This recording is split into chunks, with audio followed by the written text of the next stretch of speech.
Okay, so firstly, can everybody hear me? Thumbs up. Thank you. Good evening. On behalf of the ACWD Board of Directors, I would like to welcome the public's participation in this special meeting of the ACWD Board. My name is Robert Shaver and I serve as the district's general manager. Members of the public may participate in this special board meeting either by using the Zoom application or by telephone. This evening's workshop will focus primarily on 3 topics, and each topic will feature a presentation by ACWD staff or partner agency staff. There will be a pause at the end of each presentation for members of the public to ask questions or to engage with the board. If you're participating by Zoom, generally we ask that all participants mute their microphones unless speaking. You may also be placed on mute by the district secretary, who will unmute participants at the appropriate times when the board is receiving public comments. In Zoom, you'll be able to view the presentations as they are presented to the board, and at any time you may submit a question or raise your hand in the application and would like to address the board, and we'll be sure to give you an opportunity to do so at the appropriate time. If you're participating by telephone, you may download the presentation slides from the district's website at www.acwd.org, and please put your phone on mute to assure the best sound quality for everyone. This Zoom webinar will be recorded and will be made available to the public for future viewing. Again, thank you everybody for attending. That's it. Thank you, Mr. Shaver. With that, I will call this meeting to order and I will ask our district secretary to take roll call. Sure. Directors Weed. Here. Gunther. Here. Huang. Here. Sethi. Here. And Akbari. Present. Director Sethi, would you like to lead us with the salute to the flag, please? Sure. On my word, please, I pledge allegiance to the flag of the United States of America and to the republic for which it stands, one nation under God, indivisible, with liberty and justice for all. Thank you, Director Sethi. With that, we'll move on to item 3, public comments on matters on this agenda. Matters on this notice of special meeting. Are there any members of the public who wish to make a comment at this time?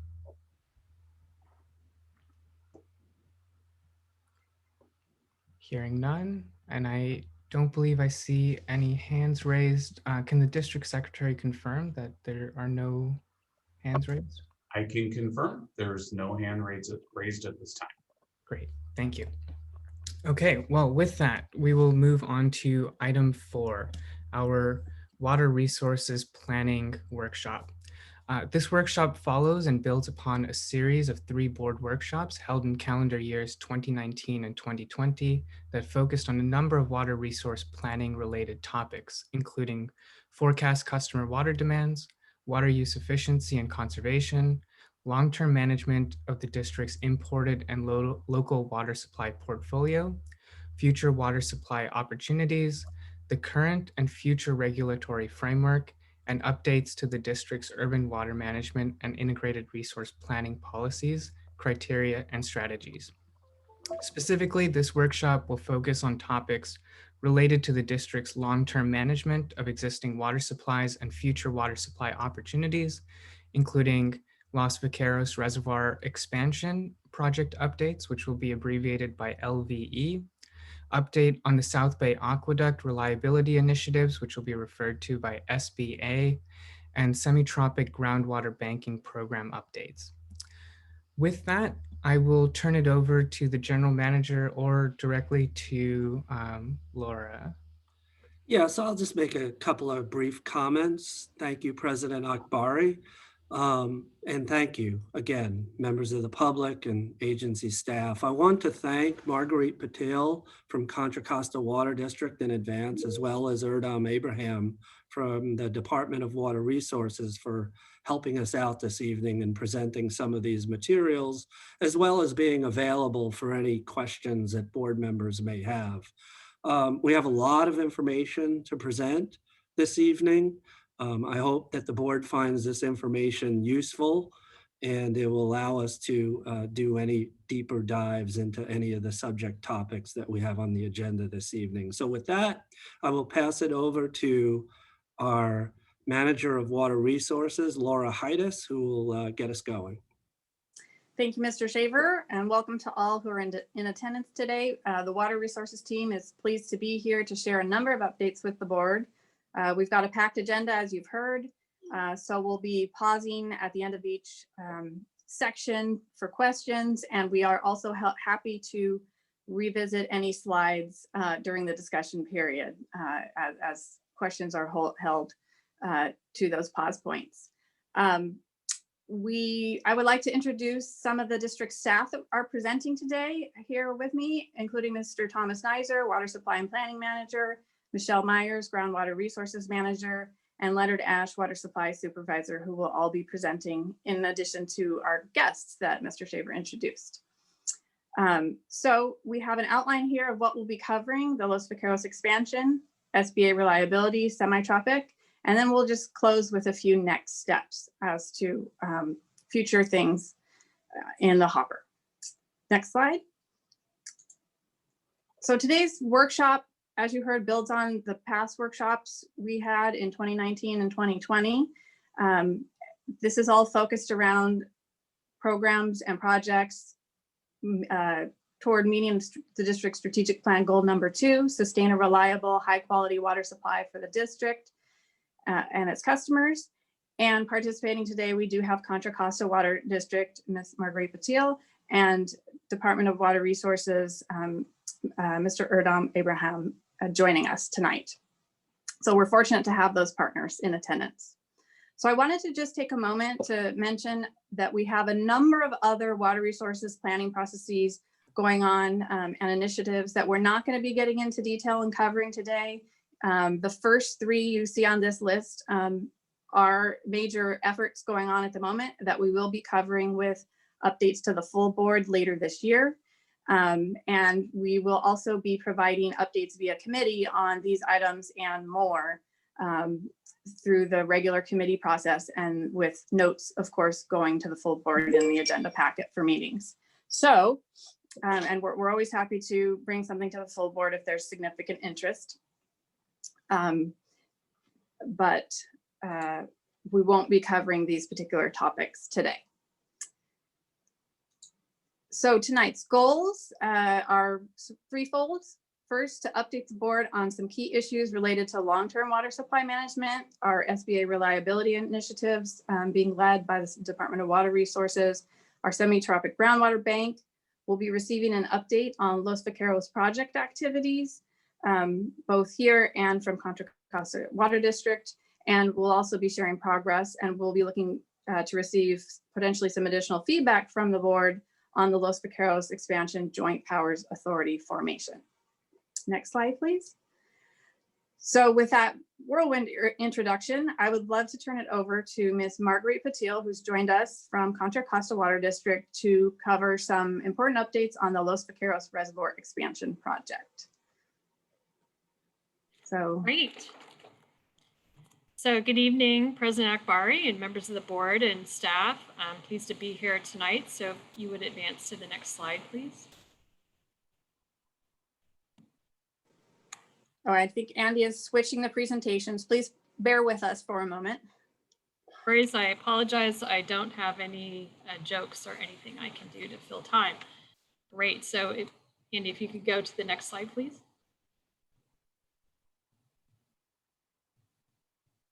Wonderful. So here on slide 2, if anyone's following on the phone, this is just a map showing the location of Los Vaqueros. As a reminder, I know the board's very familiar with the location. You've visited and been there and stored water there. So I know you're familiar with it here in eastern Contra Costa County. We are currently at 160,000 acre feet storage, and it's operated by my agency, Contra Costa Water District, or CCWD. The reservoir currently has the benefits shown there: water quality, drought supply, and emergency supply. Next slide, please. For the expansion project, these are the primary benefits we're attempting to achieve. Increasing municipal and industrial supply to our region, improving agricultural supplies, and I'll talk a little bit more about who that would be for, improvements to wildlife refuge, and as well as something we're calling a Central Valley Project operational flexibility. And that's really to take advantage of the key location that we have and how we can actually help the CVP, South the Delta operations, and really contribute to the state overall. And then for some of our partners, they're also interested in drinking water quality improvements. Next slide, please. This is a schematic that layers on the existing conveyance system owned by Contra Costa Water District and East Bay Mud, our neighboring utility. And it also shows the key reservoir and river systems that we're interconnected to. So you've got Old River and Middle River there. And then in gray, it shows some of the state and federal conveyance facilities that also already exist. And then layered on top of that in the red and the yellow, it highlights some of the new facilities that are proposed as part of the expansion project.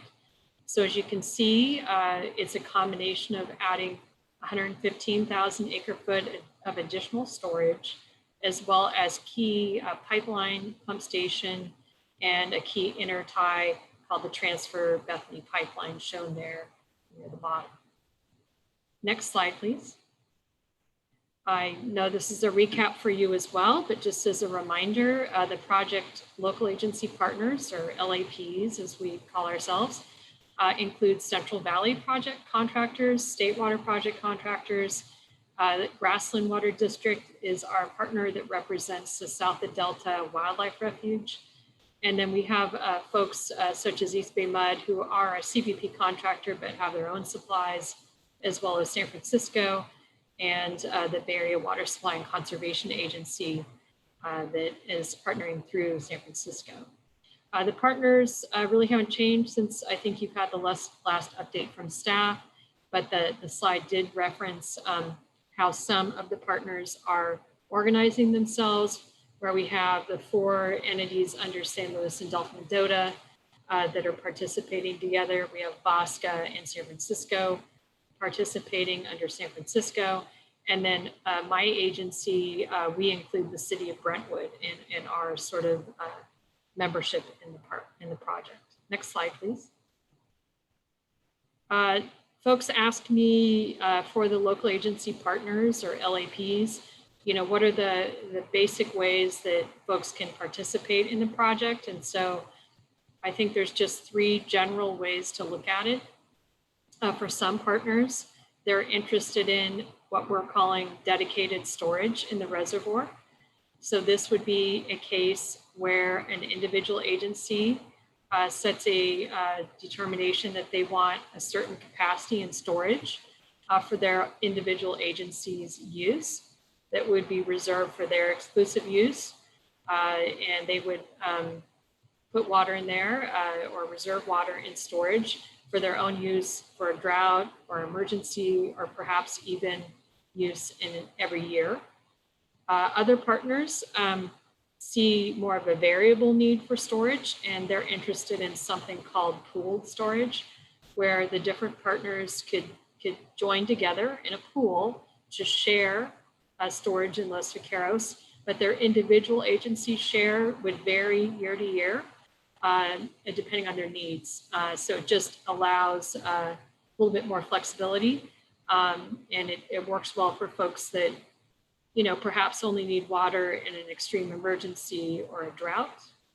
Other partners are more focused on the conveyance features of existing and future conveyance, and very seldom using storage. So those are kind of the 3, broad categories. There's lots of, combinations of how people are looking at participating.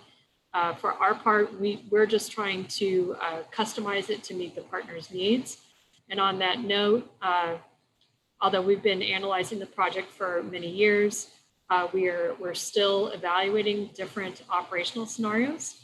and what works best for the partners and how to meet their needs, how Los Vaqueros can be a part of their water supply portfolio and retain flexibility.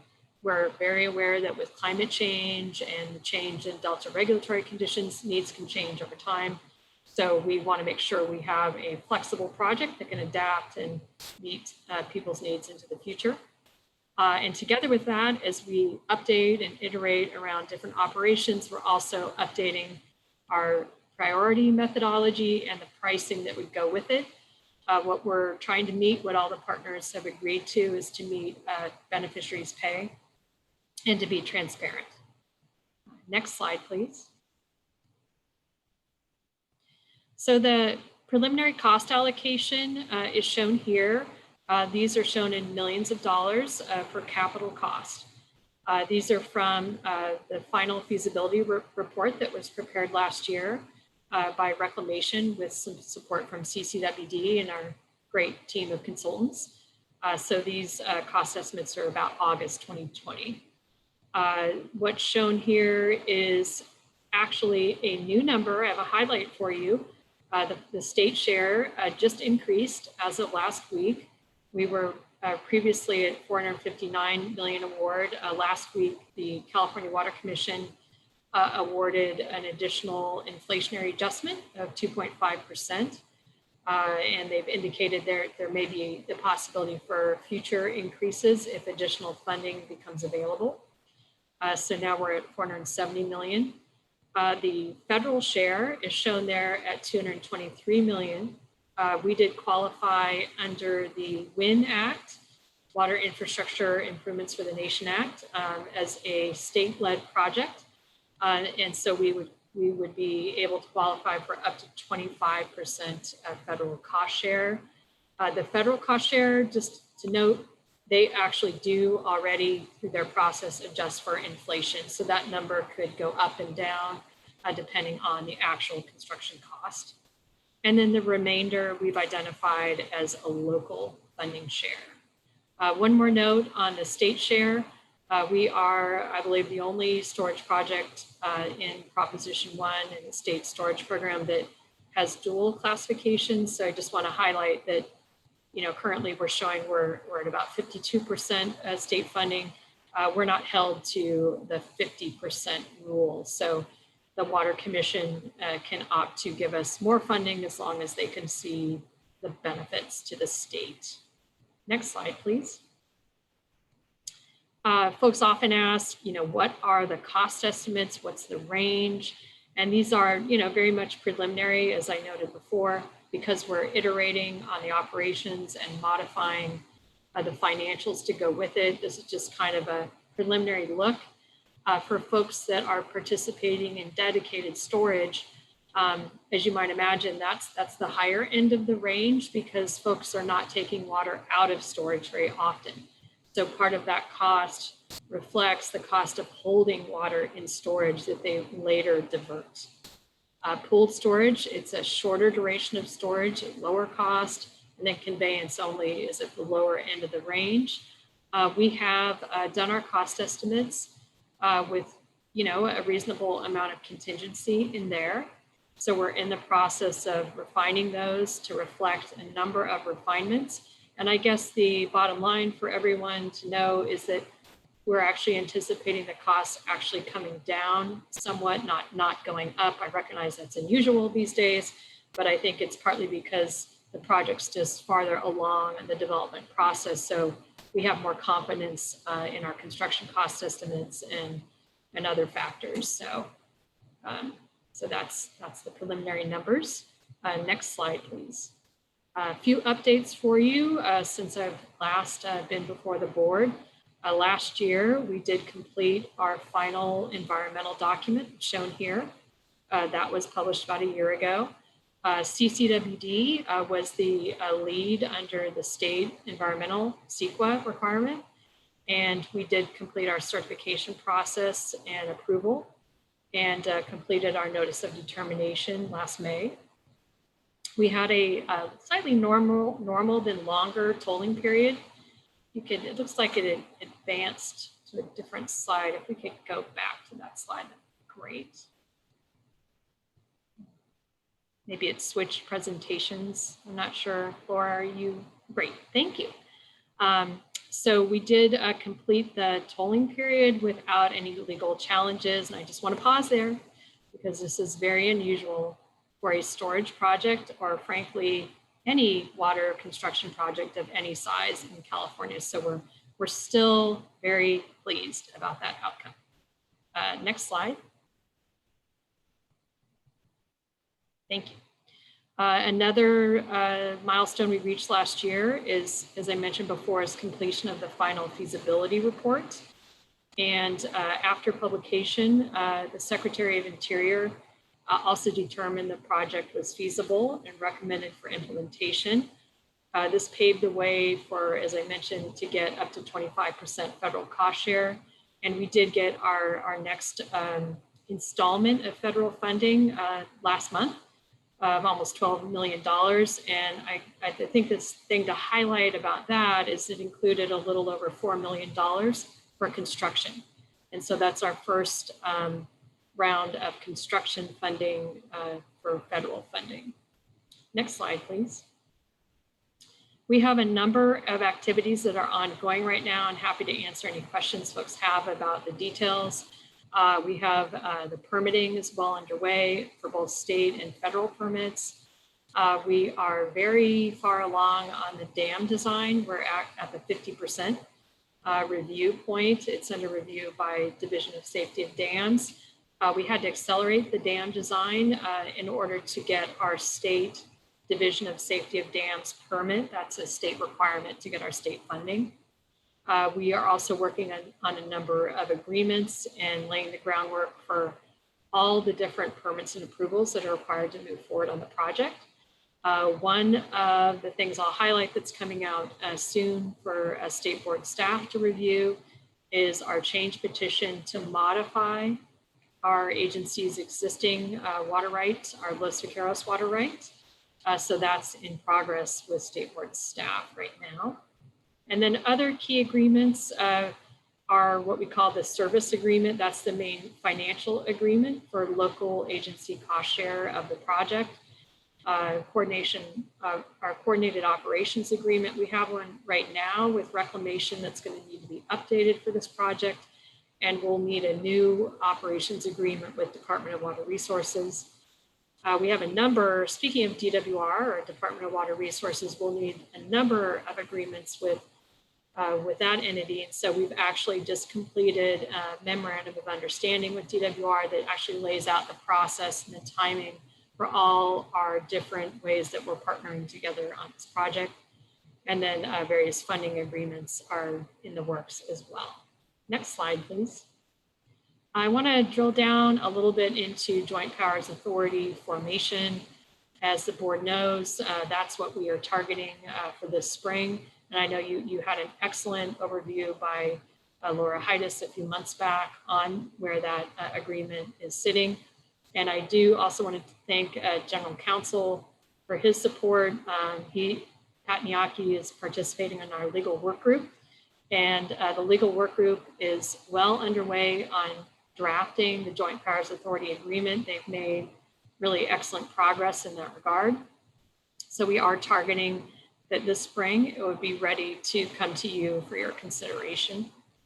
Just as a little bit of a background, like why are we doing the JPA? What's the objective?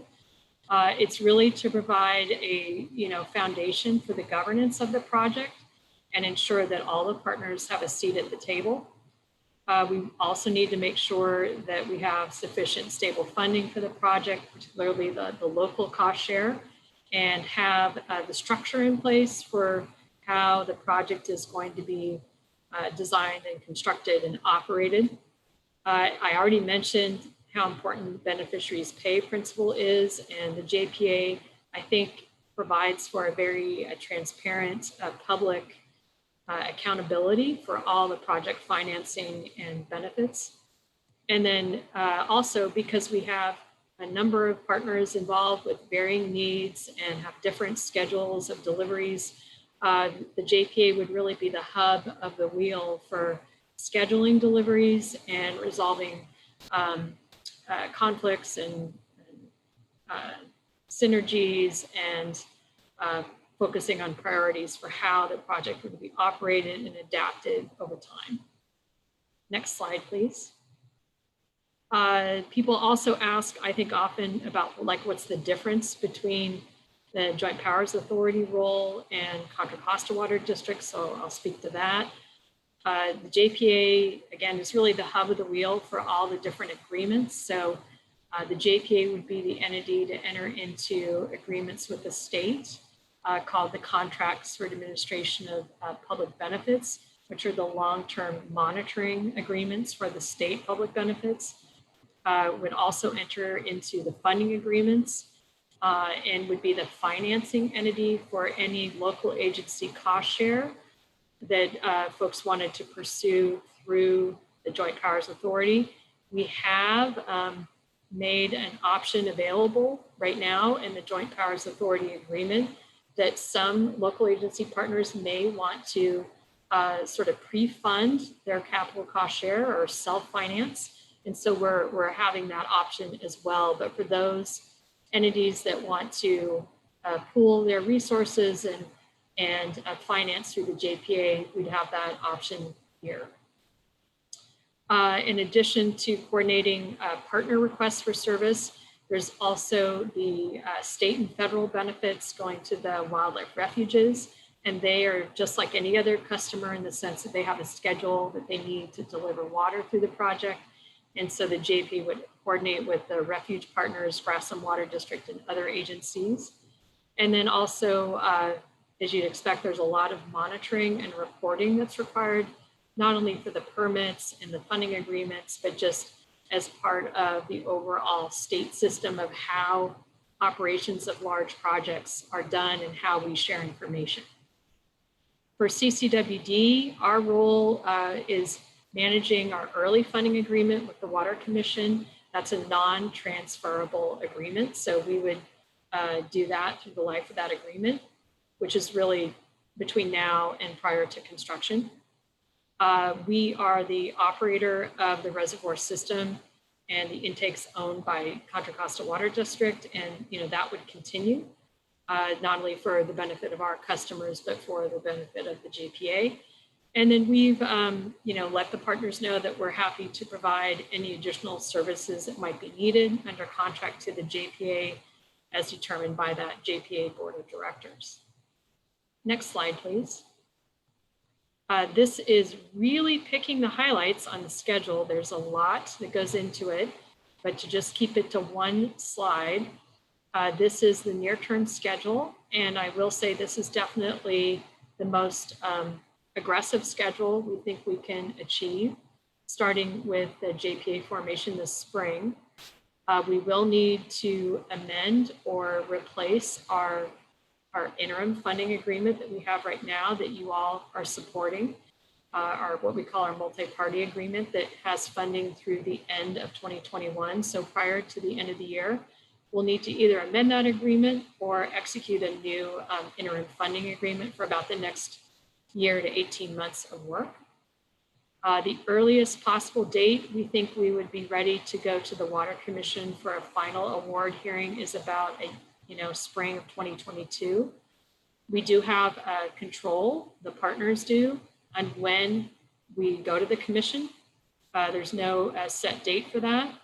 However, the partners have expressed that we want to do it as soon as we can, as soon as we meet all the requirements, in order to just take advantage of the state funding. We have a component of the project I've shown here that has the potential for an early construction start. And this is what's called Pumping Plant 1. It's a smaller pumping plant upgrade on our canal system that serves the reservoir system. We did get some federal funding for that facility, and it's just identified as something we could get started on earlier. It's part of the critical path for some of the other facilities. And then another, just sort of skipping ahead, when would the Joint Powers Authority really pull the trigger, if you will, to take out debt for the local agency cost share? That would be probably at least late 2022. And I highlight that because for the partners that are electing to participate in debt through the Joint Powers Authority. We've talked about it that in concept, that's really like the last off ramp for a partner before we start construction. So once the partners have gotten to the point that they're ready to commit to construction, that's really like the last off ramp that we're kind of envisioning. Between now and then, the partners have the ability to modify their request or opt out of the project. But once that folks have taken out debt, we kind of have seen that as kind of the last offer.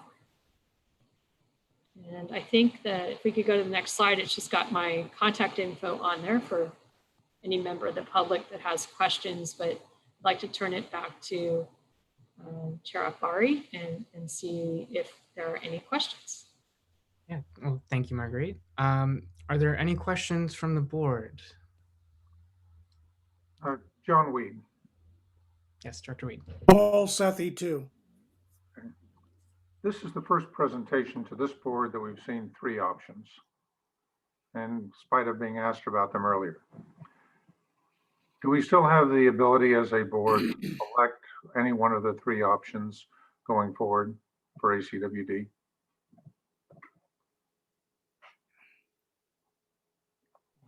Would you like me to respond to that? Yes, please.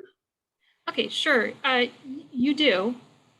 Those are the broad options that are available to all the partners. It's certainly more complicated than that. For folks who, for example, want to access our Los Vaqueros Delta surplus water right and supplement their existing supplies, that does require at least participation in pooled storage. And the reason for that is because that although it's a Delta surplus right, it's required to be stored for at least 30 days. So there are some benefits that folks would want that require at least participation in pooled storage. But if folks are bringing their own water supply and just want to deliver it through the project and they don't need storage, then that is an option for them. That said, we have to make sure we're meeting the requirements of the project overall, and we have, a viable funded project. So I don't know if that answers your question, Director Weed, but those are the options. I think it's worthy of additional consideration by our board. I'm concerned that the CCWD water rights are seasonal, given the salinity, as evidenced by the Antioch $62 million investment in a desalination facility for the estuary. So whatever water we get through, I believe, from your system is going to be either possibly purchased from Yuba, Amador, and possibly East Bay Mud, which has the Freeport facility. So that's an analysis our board needs to take. The next quick question I have, hopefully quick. The tunnel, the Byron-Bethany transfer pipeline, which I think is a wonderful idea. Is that subject to litigation? We see all the litigation related to the tunnels from growth-inducing water conveyance mechanisms. And second, have you acquired the appropriate right-of-way easements necessary to build the Bethany transfer pipeline? Sure, thank you. So I'll take the first question. So just to clarify, if we maybe want to go back to the slide, just so folks that are called in can see which one we're talking about. I think slide 4 might be a good one to land on. So folks can follow. Thank you so much. So this is the schematic, and the transfer Bethany pipeline there is shown in red. So it connects our transfer facility, which is a pump station, to the California Aqueduct at Bethany Reservoir. So that project component is part of the overall project that was approved through the CEQA NEPA environmental document. So members of the public or any entity did have the opportunity to challenge under CEQA or NEPA, but that has not occurred. We did not have any legal challenges under CEQA. NEPA's a little different. They don't have the same, time frame, Director Weed. NEPA sort of goes to a longer term. So somebody still could challenge under NEPA, but I think in California, if folks are going to do that, they typically would challenge under CEQA, and that they did. That deadline is passed, and no challenges were met. So I'm sorry. no, that's fine. Yeah. Okay. So I think that answers your legal challenge question. In terms of the right of way, we have the very beginning of the Trans Bethany pipeline is on CCWD land. We have the right to. The very end, so the southern component, is on land held by DWR. In between, there's about a dozen different landowners that we have outreach to when we were doing field work and things like that. We would have to get easements through those properties. And so that is something that's in process. That's not occurred. We would only take action on getting easements once the project decisions have been made and it's clear that the partners and the state and federal funding was in place to move it forward. So that's still to come, but the environmental requirements and the permits, that's all a part of the permitting process. It's ongoing. So on the issue of timing, are you confident that the pipeline can be built in the same time frame as the reservoir expansion? Yeah, we actually have identified in our construction schedule, we have set a priority to build the Trans Bethany pipeline actually before the dam expansion. And the reason for that, not only to just get benefits to partners as soon as possible, but really because it would help us drawing down the existing reservoir. And it would shorten the reservoir outage period for construction and would just save us money on the dam expansion rather than delivering the supplies only to CCWD. So that's why we've sequenced it that way. So it actually in the schedule, it's ahead of the dam. Thank you. Director Sethi? Yes, Director Sethi. Ms. Patel, first of all, I just want to congratulate you on behalf of all the districts that are involved here for all of your remarkable contribution to getting this project to this point. Director Weed and I have attended quite a few of the California Water Commission, WISIP presentations where you were arguing your case before CWC and along with your CCWD staff. And so I am really thrilled to see this get to this stage right now.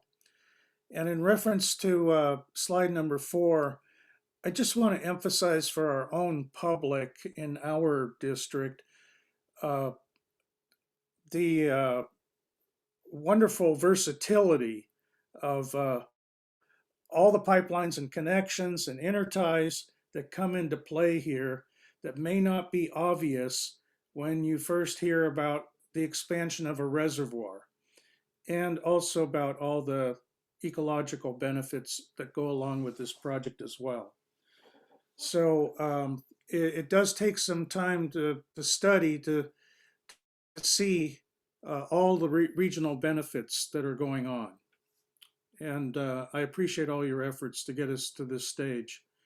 If I may, I would like to ask a couple of very direct questions. I don't mean to put you on the spot here, but in terms of the financing, can we go back to the second to last slide, Laura?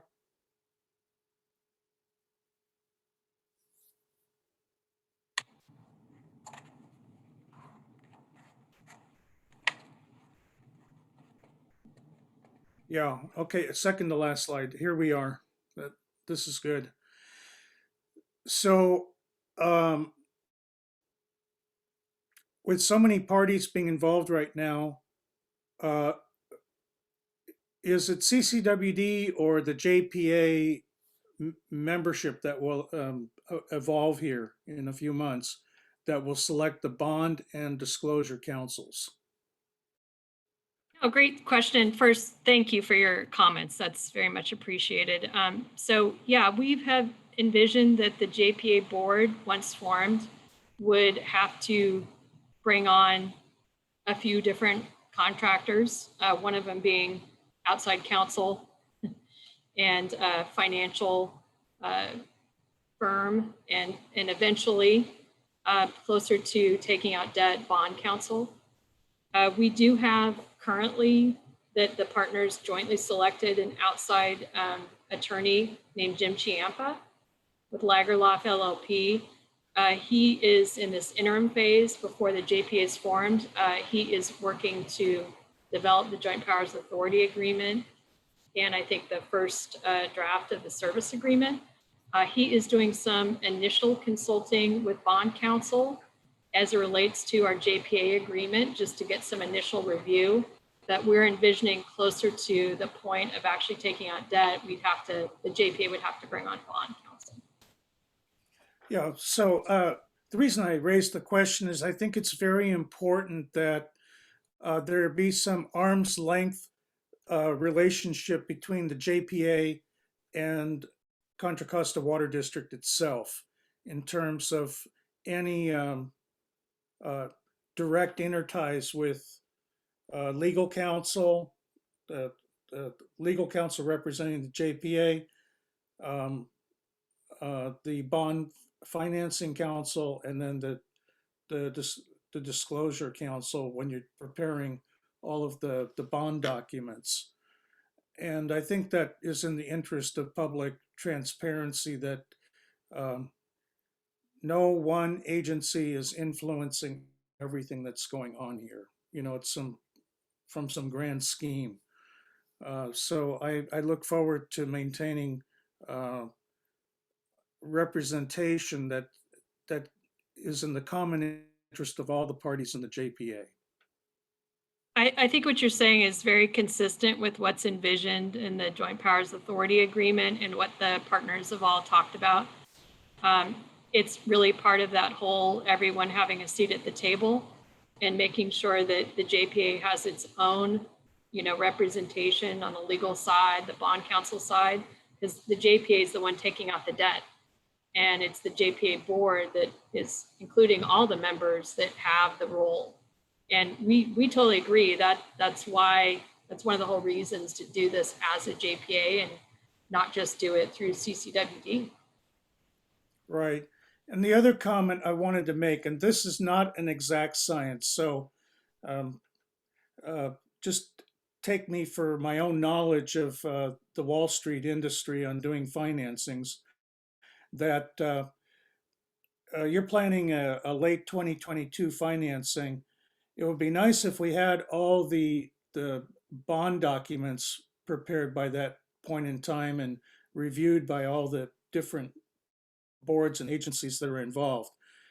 But from a practical standpoint, and you may wish to look into this further, I think our own finance director at the Water District can back me up on this. Generally, on municipal bond financings, you will find that the interest rate environment is most conducive to going to market late January or into the February time period. There's a regular cycle to municipal bond financing, especially the very large ones that grab the interest of Wall Street. And it has to do with Wall Street taking vacations early in December and into January, getting back to business in the latter part of the month, and having documents that their staff can study in the latter part of the year, the November, December timeframe. So those are some practical things that I would ask you to take into consideration so that we get the best pricing and best bids on the bonds that we're putting forward. Great, thank you. That's excellent feedback. And I should also mention, Jonathan Wunderlich and other financial folks throughout the partnership also have their own really great work group that's working on this. And then we have Clean Energy Capital that's our initial, financial advisor that's helping us with some of the financial planning, and I'll definitely bring that back to them as they're updating our financial model. Yeah, so that's a nice segue into my last question, which is that Wall Street right now is doing a lot of what they call green bond financing on infrastructure, especially for water-related environmental and land preservation issues. So is this clean energy group trying to certify these bonds as green energy bonds or green bonds before they go to market? Because there is a certification process for that. Yeah, that's a great question. We haven't talked about that. I can certainly look into that, but I don't know, if we qualify under some of those requirements or not. We'd have to look into it. Well, there are certain ecological benefits to this entire project. From my understanding, it would qualify. And also from my understanding, Director Weed and I have attended some sessions on this. And I have a referral I can send you by email, by the way, of somebody who does these certifications up in Oregon. You may end up with a few points discount from the market rate. It can vary anywhere from 3 to 10 basis points of beneficial financing. Great, thank you. All right, thank you. Those are all my questions and comments. Thank you, Director Sethi. Are there any questions or comments from other members of the board? This is Judy. I just want to say thank you to Ms. Patil. The LVE project definitely has a potential to increase local storage and operational flexibility for Alameda County Water District. It would help us combat climate change and the impacts of climate change. I am glad to see certainty, well, not certainty, but more data, the data that we are waiting for in terms of pricing and operational principles, the JPA agreements that would help us prepare our business case. So thank you very much for a really clear and concise presentation. Well, this is Jim Gunther. I concur with Ms. Wong on this, that this is a really nice project for, showing working together as a Bay Area together to solve our problems. And I do support this. It is nice to see things actually starting to come together, and we'll continue to proceed. Thank you so much. Well, Directors Huang and Gunther kind of took the words from my mouth. So thank you, Ms. Patil, for a great presentation today. I did have one quick question. You mentioned that the EIR tolling period concluded without any legal challenges. What kind of outreach did you do within your local community and with environmental organizations prior to or during that process to try and avoid some of the legal challenges that you might otherwise anticipate? Sure. That's a long story, which goes back to the early 2000s. We've been doing very extensive outreach to customers in the Bay Area, different NGO groups, environmental organizations, local interest groups, statewide, national organizations. We have, over the years, formed feedback groups, done one-on-one outreach, you name it. I think we've done it in terms of outreach. But I think the bottom line there is because of the balance between Bay Area urban benefits, agricultural, and the refuge benefit, we've gotten just very positive feedback from the environmental community. So we have those that are supportive of the project and the rest that, I think Sierra Club is a good example that's not a supporter, but they're very strongly neutral. And we don't have the opposition, but it literally took years and years to get to that point. So I can't really say there's any one thing we did other than have a lot of dialogue, listen to what people's concerns were. We adapted the project based on some of that feedback. And then we've, continued to check in with folks to make sure they don't have any questions. So long story short, that's what that is. Ms. Patel, this is Director Sethi. I just put into the chat room the one contact I have, and she leads to quite a few others that do the green bond financing verification. There has to be like there's an international standard for certifying green bonds, and she's involved in that crowd. So she's the CEO of Kestrel Verifiers, and you can find the information in the chat room. Great, I see it there. Thank you so much, Director Sethi. Yeah, you're welcome. Thank you. At this time, I will open it up to members of the public. Are there any members of the public who wish to ask a question on the presentation so far?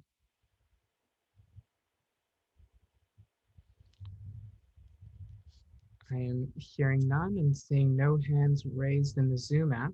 So I'm just taking that as no questions. So with that, I will turn it, I think, to Ms. Heides. Sure, we can continue on, and many thanks to Ms. Patel for the excellent presentation. And also I want to take a moment to thank Mr. Andy Warren, who's behind the scenes running all the presentations and switching screens and all of that, which we greatly appreciate. I failed to mention before Ms. Patel's presentation, we have a few more slides internal on Los Vaqueros expansion to cover some updates on the JPA agreement, to discuss some of our own interests and potential participation in the project, and talk a little bit about some modeling that's been done on SBA capacity related to the project. So I'll go ahead and continue with that if that works for the board. Wonderful. Okay, next slide, please. There we go. Okay, so I'll just give a brief update on the Joint Powers Authority Agreement development status. And I do want to thank Mr. Miyake, who's been very much involved with the legal work group, and also Mr. Shaver and Mr. Wunderlich, as we've discussed some of these issues internal here at the district. So quick status update. The board heard a lot about some of the policy issues last fall, and we appreciated the feedback and provided that to the group. And the previous input on many of the issues was generally addressed. There's a few remaining items in discussion that we wanted to just give a quick update on. On the voting thresholds, staff is at this point, our feedback on the latest iteration is recommending revisiting some of the thresholds. For example, there's a threshold for bond issuance at a simple majority, which seems a little bit low as it landed. And there's a number of things that have been talked about to move toward a unanimous approval. And so we're at this point recommending that sort of the GM work group consider revisiting some of these issues. One of the other continuing issues in discussion is veto rights and special voting provisions. I know the board provided some feedback on that this past fall. The current draft language addresses most concerns, including some additions that were made to address ACW's concerns around special voting rules when the JPA enters contracts with any member of the JPA, where language has been added such that attorneys would confer and evaluate the appropriateness of a recusal in that type of a situation. And also, I know there's been interest in Contra Costa and East Bay Mud veto rights that would apply specifically to CCWD and East Bay Mud owned facilities. And so there's, specific language on how that would apply in the agreement. And veto procedures and how that whole process would be worked through continue to be in discussion, and district council is participating in those discussions. And the third issue still sort of on the radar that we want to make you aware of is the JPA withdrawal and indebtedness provisions. There's a number of withdrawal provisions in the agreement, that continue to be discussed with multiple off-ramps that are included. And the most complex and most restrictive off-ramp, so to speak, in discussion that remains is tied to the situation of withdrawal following the issuance of bonds or other indebtedness. So those are the open issues and sort of where they stand at this point. And I've just given a high flyover, so I certainly invite my colleagues to chime in if they want to add more meat here. But and this is the areas where if there's additional board questions or input, we're happy to hear that and answer questions and take your input today. And do any members of the board have a comment or question? John Weed. Yes, Director Reed. I had concern, I supported the initial JP, well, the LVE aspects with the understanding that we could sell our interest if we wanted to. Then we saw the original draft that talked about super majorities of the JPA to allow any change in membership or operations, and that was a concern. Next, I still do not have clarification in my mind of what the public benefit obligations of receiving 52% of the funding of the project will have on the operations and the availability to water. I had heard Quip saying that 52% of the funding bought you 60% of the water for public benefit, which I don't know how much that leaves over for the rest of us. So those clarifications would be helpful. Thank you. Thank you. Do you want me to go ahead and address that now, President Akbari? Yeah, please. I don't know that I can really speak to the public benefits and how that would be administered. I think that's all part of the modeling of how this would all work. Ms. Patil may have comments on that or not. And regarding the member super majority question, Director Reed, on members, I'll have to double check what is on that specific item and perhaps get back to you, unless somebody else has checked in the meantime and remembers where that has landed. Thank you. So yeah, I guess the only thing I can add, Laura, I'm sorry, Pat, did you want to go first? No, go ahead. I'll go after you, Marguerite. So on the operational side, Director Weed and the board, we have developed the modeling to ensure that we're going to meet the state obligations for the refuge benefits. We're modeling it all together, but we haven't had a situation where we are overcommitting ourselves for local agency partner benefits. We know what our obligations are for the refuge benefits. And I think the thing to note is that the demands aren't happening at the same time. And so we've worked with the partners to make sure we understand when they need to take water. And we're fortunate that not everybody is necessarily trying to take deliveries at the same time. And so we are putting the highest priority on deliveries for urban because it's meeting, urban public health and safety needs, those kinds of things. So those are the highest priority deliveries right now in our operational parameters. But we don't really have a situation where there's not enough left, if you will. We actually have additional capacity for additional deliveries to local partners in several types of years. The most competition we get for deliveries through the system is really in a critical year when all of the local agency partners are short on supplies. But even in a critical year, people have different ways they're integrating Los Vaqueros into their system, and they're not asking for water at the same time. Anyway, I'm speaking in generalities, but I think we've, through our operational analysis, have looked at a lot of different possibilities. And I feel confident that we're not overcommitting ourselves. And I think actually we've shown that we could have additional ability to move additional water transfer water through the system, where a partner might be limited by their allocation from the state or federal contracts. So we've actually tested even greater deliveries through the project for partners if the partners can identify a supply source. No, give it back to Laura. Thank you. Yeah, and I was going to jump in and try to respond to the voting question. The last time we were before the board, there was a question of whether weighted voting would be on the table. And so in the JPA agreement, there's no longer, that's no longer part of the JPA agreement. There are different voting thresholds for different types of issues. So there's unanimous voting for some types of issues, simple majority vote for other types of issues, and then 75% vote for other issues. And there's some discussion about what voting thresholds should apply to what issues. And so what the legal work group has done is asked the general managers to weigh in at their next meeting, which is going to be sometime in February, so that the general manager, because those are really policy issues. And so that's where we are on the voting rights issue, the voting issues. Let me add this because we may not have an opportunity to discuss it again. I see us not really needing the additional storage in Los Vaqueros, particularly when we get Del Val, and the ability to market that position to another agencies or districts may well be our best shot.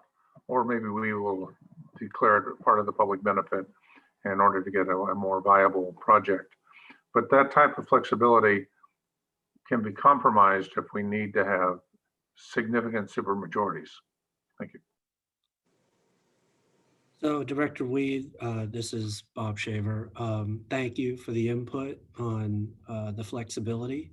We'll definitely take that into account when the general managers talk about voting thresholds, and hold that thought in terms of how ACWD might participate in the project, because that's the next part of the presentation.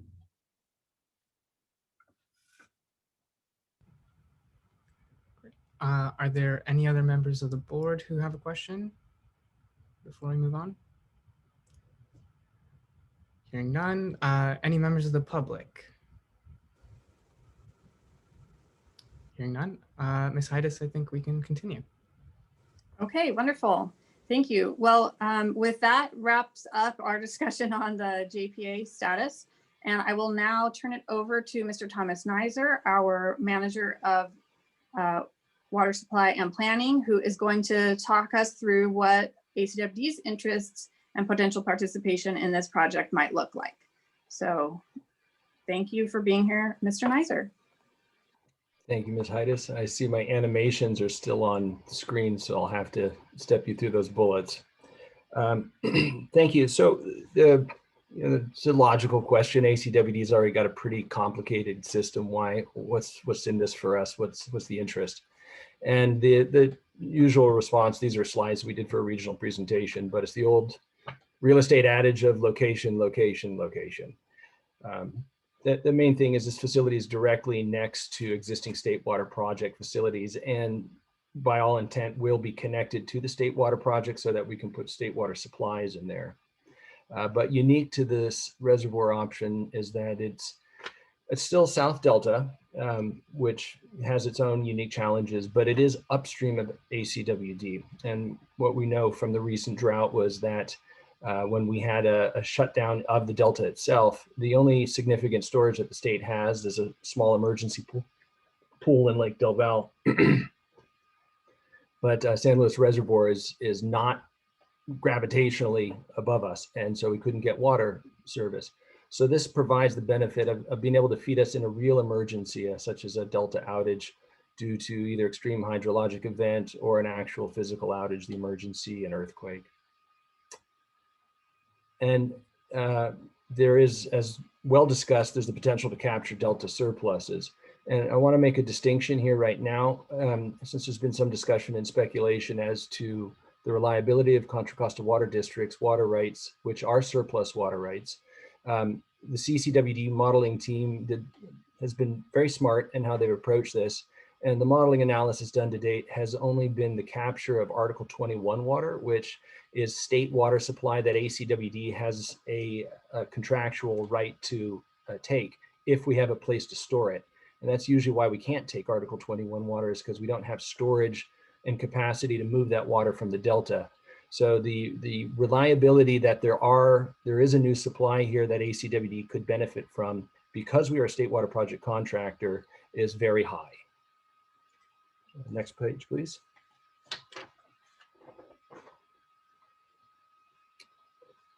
Hit that button there. All right. So as mentioned multiple times, this could provide more operational flexibility for us.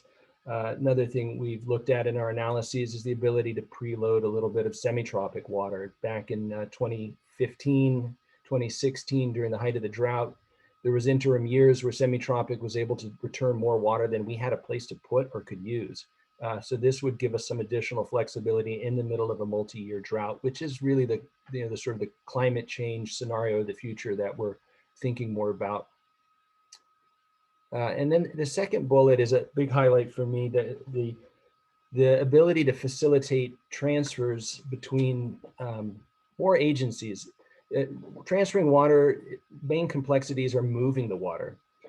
And if we have a handful of partners in this reservoir bringing in different supplies of water that are all coming from different hydrologic regions, and this water is connected with the Transfer Bethany pipeline straight to the South Bay Aqueduct, it's very easy for ACWD and other agencies to facilitate a transfer through an exchange of water that would happen just in this reservoir. And the analogy I usually use, if you ever traveled in Europe before the days of the euro, is every country you go to has got a little closet money exchange on every boulevard where you could go in and buy currency from any country in Europe and exchange it for other currencies. And I kind of like that analogy because there's just going to be multiple partners. Each partner's got multiple sources of water. So it really exponentially increases the number of water supplies from different hydrologic regions of the state of California that we could potentially exchange for in short order. Next slide, please.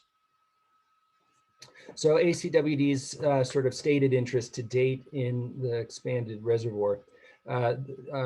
We're currently been modeling a 10,000 acre foot, we call it share of storage in the reservoir.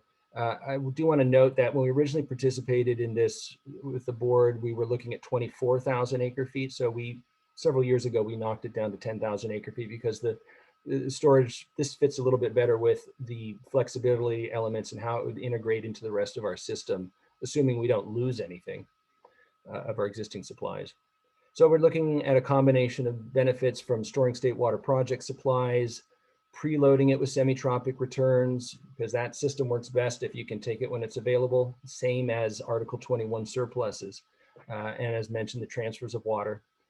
The CCWD surplus water potential is very real and is just a matter of having experience in operation and establishing it. Any CCWD additional water would be on top of what we are going to present here to you tonight in terms of what we see as a benefit for ACWD.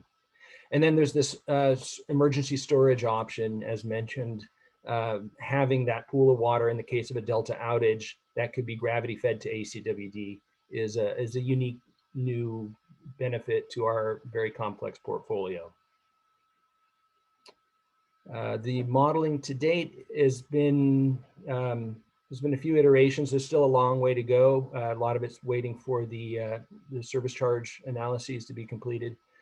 Modeling to date with that operation shows about a 2,000 acre foot long-term average new supply or yield for ACWD that comes mostly from wet and average years, which works very well for the future we're looking at with reduced availability from the state on our imported table A supplies. And the cost of participation, as Ms. Patil showed earlier, you see there's quite a range there. So we'll still be having to evaluate the full cost of benefits in the next stage when the finalization or the advancement of the service fees gets applied to the modeling and we look at more scenarios. So there'll be more updates coming to the board in the pretty near future here. So one interesting element that we wanted to update the board on, there's a little bit of a tie-in. As you'll hear, we're having a presentation from the South Bay Aqueduct, on the South Bay Aqueduct from Mr. Abraham later this evening. A number of the partners that are involved in the Los Vaqueros Reservoir expansion are not connected to the State Water Project or to the Delta directly, notably San Francisco as well as Bosca. And so we've been looking at the availability of capacity in the South Bay Aqueduct to help those partners move water from a Los Vaqueros reservoir and be delivered either to San Francisco system directly or to other customers that can then exchange that supply for San Francisco supply. Excuse me. So the South Bay Aqueduct contractors have sort of been working collectively as a group, engaging with Contra Costa Water District and Department of Water Resources, as well as San Francisco and Bosca, to do this analysis. We wanted to lead the analysis. We feel very personal about this. This is our lifeline to our water supply, so we definitely wanted to be in a lead position with this. And we have a set of principles that we've developed and shared with the group, which is that the future operations that might include more partners has a first priority to meet the South Bay contractors' planned use. This is a facility we've invested in and been capitalizing for over 50 years at this point. So obviously that's a first priority. Next bullet. But we do look at this aqueduct and looking at everybody's future usage, and there's certainly a potential for more water to be moved on it, and bringing more water into the Bay Area and having it in storage in the Bay Area helps all of us. When the music stops, the more water that's locally available to trade and share, the better we're all off. As well as having another partner provides an additional funding opportunity to help pay for South Bay Aqueduct improvements, as the board's very keenly aware. You know, the aqueduct could use a little bit of TLC. So we have some updates on the capacity analysis to date. Recently have completed a Brown and Caldwell SBA capacity analysis that was done under contract, paid for by the South Bay contractors. ACWD was a lead technical partner on that study, largely because ACWD took the lead to do an independent study prior to this consultation with BC. The results of the analysis basically confirmed the previous analysis that ACWD led, but provided some good improvements in refining some of the smaller details, such as the operations of Lake Del Valle, which is independent of our agencies, as well as some other capacity analyses in terms of availability that DWR. There's usually some restrictions in capacities, be it pumps, be it issues with the pipe. And this study sort of reaffirmed what we found previously, that there's a good potential for capacity for sharing on that system. And it's currently been handed over to our counterparts at San Francisco and Bosca for their own analyses. Would also add, there's also a lot of nice summary reporting and statistics that Brown and Caldwell built into that analysis as well. Next slide, please. So with that, any questions about an ACWD participation in Los Vaqueros, or maybe an update on the status of our analyses? John Weed. Go ahead, Director Reed. I'm pleased to see that you recognize the existence of Del Valle. My concern is that historically it has been terribly underutilized or inefficiently utilized. We have 15,000 acre feet, we share with Zone 7. That could be readily expanded to 30,000 acre feet of storage without having to change the location of the visitor center, merely relocating the water intake for their local water treatment facility, very minor one. So I would hope that we would look at the potential for Del Valle. I call it the scandal of Del Valle for its failure to be implemented as a water supply facility to even within its current capacity and operations. So, and to that end, I would argue that it would be that the need for storage in Los Vaqueros is not there. We have Del Valle. We even have the Bethany Reservoir, which has some projects which I'll be asking about later, about its upgrades that they're doing, that DWR currently has in process. Thank you. Thank you, Director Weed. Did staff want to respond to any comments? Well, let's just say we heard comments, not a directed question. Ms. Heides, I see you unmuting yourself. Yeah, I know, Mr. Nizer, we've discussed in the past, there has been not really we've looked a little bit at reoperation in the past. There hasn't been the interest of all the parties to take a further look at that at this point. So just to share that point. And I think what we will do when we bring the business case to the board is show the alternatives of sort of what accommodation, storage, transfer Bethany, participation for ACWD would look like, in the pros and the cons and the costs, as well as a transfer Bethany pipeline only option and what the pros and cons of that are, so that the board can make a informed decision on what you all feel is in the best interest of our agency, with actual dollars and water supply benefits and implications associated with those dollars. So that's what I'm hoping that we will be able to do as staff prior to asking the board to make a decision on participation and signing in to the JPA. That's my goal. And as Mr. Nizer indicated, it's complex. There are a lot of issues in play, based on our evaluation, the storage component in LVE does add significant value. Whether you feel that value is warranted based on what the cost is, kind of depends on final construction estimates. It depends on what other partners do and what their participation levels are. So with that information, we'll try to help the board make an informed decision on what's in the best interest of ACWD. And then as just a friendly reminder, Lake Del Val and is part of the state water project, and we don't, as an agency, have direct control over that. Thank you, Mr. Shaver. Are there any other members of the board who have questions on Mr. Nizer's presentation? Hearing none, I'll open it up to members of the public. Are there any members of the public who have questions? I see Ken N has raised his hand. Please go ahead. Thank you, President Akbari. So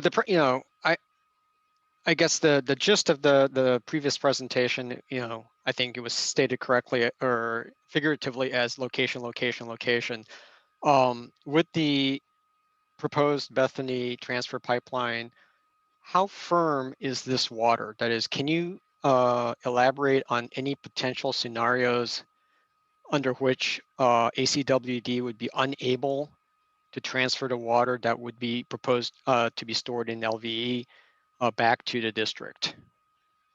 Certainly.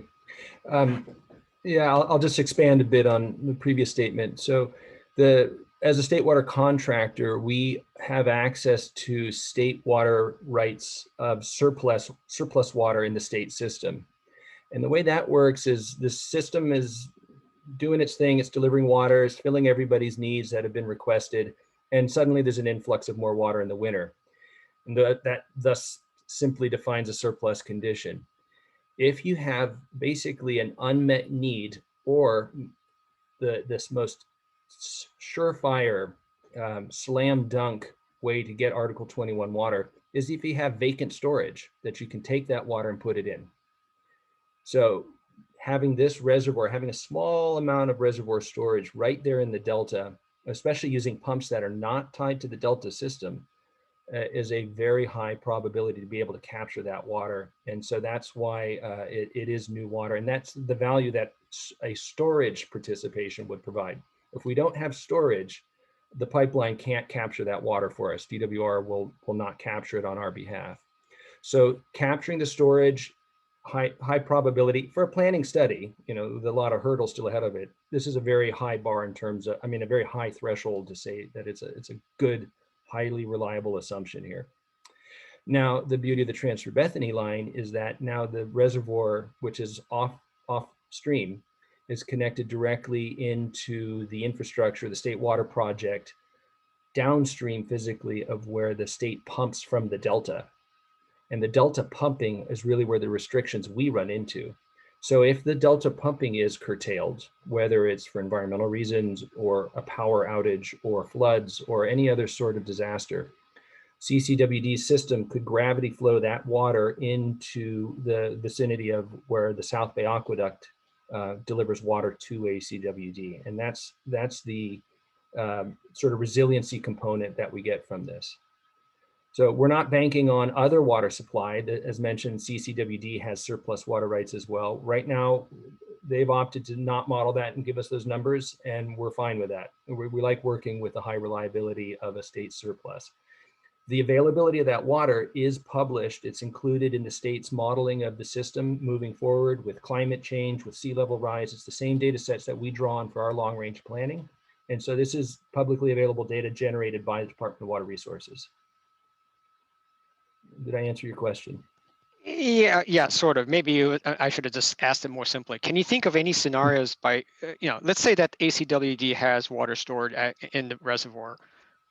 Are there any conceivable situations by which we would be unable to tap that water if we needed it? That's a pretty open-ended question. There's certainly going to be scenarios, facility outages, disruptions from any range. I would sooner ask CCWD. We do know that the South Bay Aqueduct itself has disruptions from time to time. It's certainly seismically vulnerable. So there's a number of things that could prevent that water from flowing through that system in a number of extreme situations. Okay, thank you. Thank you, Mr. Nishimura and Mr. Neiser. I think we have another member of the public, Kelly A, with a question. Hi, 3 quick notes on this. One is the ability for members of the group to drop out of the project. There's another project called the Sites Reservoir in the Sacramento Valley, and they've had many of their local agencies in that area drop out whenever they feel like it. So it seems like some of the other big projects around don't tie their members, don't lock in their members, and everybody is free to cut and run whenever they feel like it. On the what I think what Director Weed was kind of alluding to is a historical note that that I don't understand, but I don't have the details on this. But it sounded like a lot of these projects, like Del Val, may have been advertised as offering storage benefits at the time they were being planned and sold. And now here we are, and they have not delivered on those promised benefits. And finally, it sounds like this project is a lot of pipes that are very useful and flexibility. But I'd also point to there's a whole list of other storage projects around the Bay Area and around the Alameda County and Santa Clara Valley. And these a lot of proposed storage projects, and I'd say that ACWD should be considering them all. Thank you. Ms. Heides, I'd like to respond to the second two. Would you like to address the first one about the dropping out of the JPA? Well, I will just, I'm not sure if there's a question there or more of a comment, but I just will note that the withdrawal provisions are in discussion, but the thinking is that, once bonds are issued, generally people cannot withdraw at that point. So this is, as Ms. Patil's talked about as well, this is a process of developing this JPA, and people are considering their options and making their decisions. And there's different off-ramp points along the way, but ultimately you do get to a point where it's very difficult to withdraw once major funds are committed. So hopefully that addresses that. And yes, please go ahead on the others, unless Mr. Shaver has something to add. No, I'll let Mr. Neiser respond and then add if appropriate. Thanks. Just for the public, just a response to this comments. I was going to say Mr. Kelly, Mr. A. Lake Del Val, the unique thing about Lake Del Val, it was actually built as a flood control and recreation facility that has storage in it, but it's not considered a water supply storage facility. So that's part of the hand tying that goes on with our ability to use that reservoir for storage.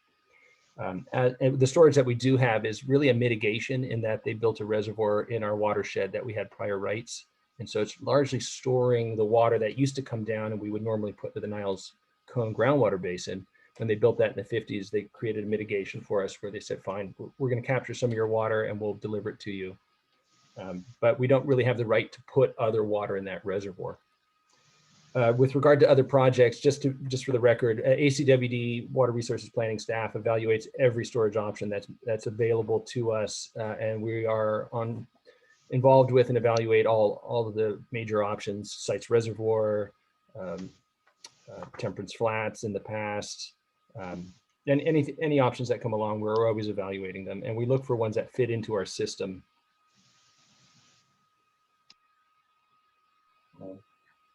Thank you. John Weed, since my name was mentioned there. Tom Slicer is correct. Del Val from day one has been compromised as a water supply by no-growthers who have put parks and recreation and other facilities into a reservoir, which if it were allowed to be used for that as it's designed and built, would make the Bay Area immune from drought.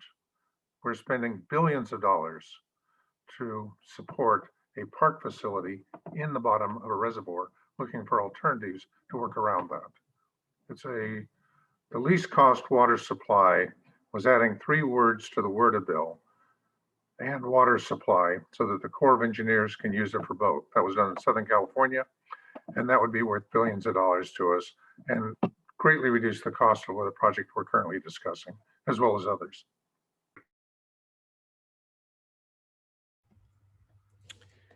Thank you, Director Weed. If there are no other members of the public who have questions or comments, I'm going to turn it back over to, I think, Mr. Neiser or Ms. Heides to continue the presentation.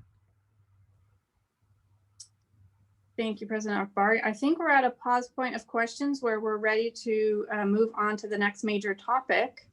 If you'd like to proceed, unless there's need for a break, this would be a point that would be conducive for that if it's needed. Members of the board, do we need a break or do we wish to continue? Not hearing an opinion one way or the other. Why don't we continue until we require a break? Great. Then we are very excited to bring to the board today some updates on South Bay Aqueduct reliability initiatives. This is something that a number of things have been going on in recent years, and I don't know how detailed updates have come to the full board. So we are going to share a little bit, just very briefly, introduction related to DWR and SBA coordination efforts. And then we're excited to have a presentation by the Department of Water Resources today to update you on the latest. Next slide, please. Oh, I think, there we go. Okay, so as the board knows, we receive about 40% of our water supply from the state water project coming through the South Bay Aqueduct. So the SBA reliability is critical to current and future operations for ourselves and for our partner agencies, Santa Clara Valley Water District and Zone 7. The system is aging, and you're going to hear a little bit about that today, as well as some past rehabilitation efforts that have been underway in previous years that I don't know that you've had the opportunity to hear a lot about. And also wanted to just refresh the board's memory that in February 2018, the South Bay Aqueduct agencies jointly requested a condition assessment of the South Bay Aqueduct. And so, you know, ongoing since that time, there's been continued collaboration. The South Bay Aqueduct contractors and DWR have a variety of different coordination meetings. Monthly, there's a routine operational meeting where this has been going on really for decades amongst staff that deal with the day-to-day operations and maintenance of the aqueduct. And so those monthly meetings continue. And then additionally, in the last couple of years, we've been conducting bi-monthly leadership check-ins with the general managers and staff at the 3 South Bay Aqueduct agencies, along with the DWR leadership, to discuss status and plans moving forward on SBA reliability. And a work plan has been developed that you'll hear a little bit more about today. And I'm also very excited that we have a dedicated SBA Reliability Project Manager. And I'm happy to introduce him today. You'll get to hear all the latest from him, Mr. Erdem Abraham. He's a supervising engineer from the Department of Water Resources. And I have to say, when I heard that he was being tapped to take on this initiatives, I was really glad to hear that, because having met Erdem years ago, working out at Delta Field Division, Operations and Maintenance, I know he knows the ins and outs of the aqueduct and what it takes to run it day to day. And so having him head up this coordination effort within all the different groups within DWR that are contributing to it was just great to hear. So with that, I'm happy to turn it over to Mr. Abraham to share a number of details on the SBA reliability initiatives. Hey, Laura, if I Yes. may just interrupt just for a second before Erdem goes, I just Go for wanted it. to remind the directors, because I know that some of them were involved. It was several years ago where several board members from the 3 South Bay Aqueduct agencies, that's us, Zone 7, and Valley Water, met with Ted Craddock. I think he's the deputy director of the State Water Project at an aqua conference. Maybe some of you recall, while work was going on related to the State Water Project and the South Bay Aqueduct that we as an agency had concerns about, there were definitely some opportunities for improvements to be made in the relationships between the South Bay Aqueduct contractors and DWR, particularly in regard to communication and coordination. And I just wanted to say, for the directors that participated, your involvement was helpful. Mr. Craddock was very responsive to our concerns. And since, really that time, as Ms. Heidiss mentioned, we have been having routine coordination meetings and things have really improved. And I think you will be pleased to hear what has been going on with the South Bay Aqueduct.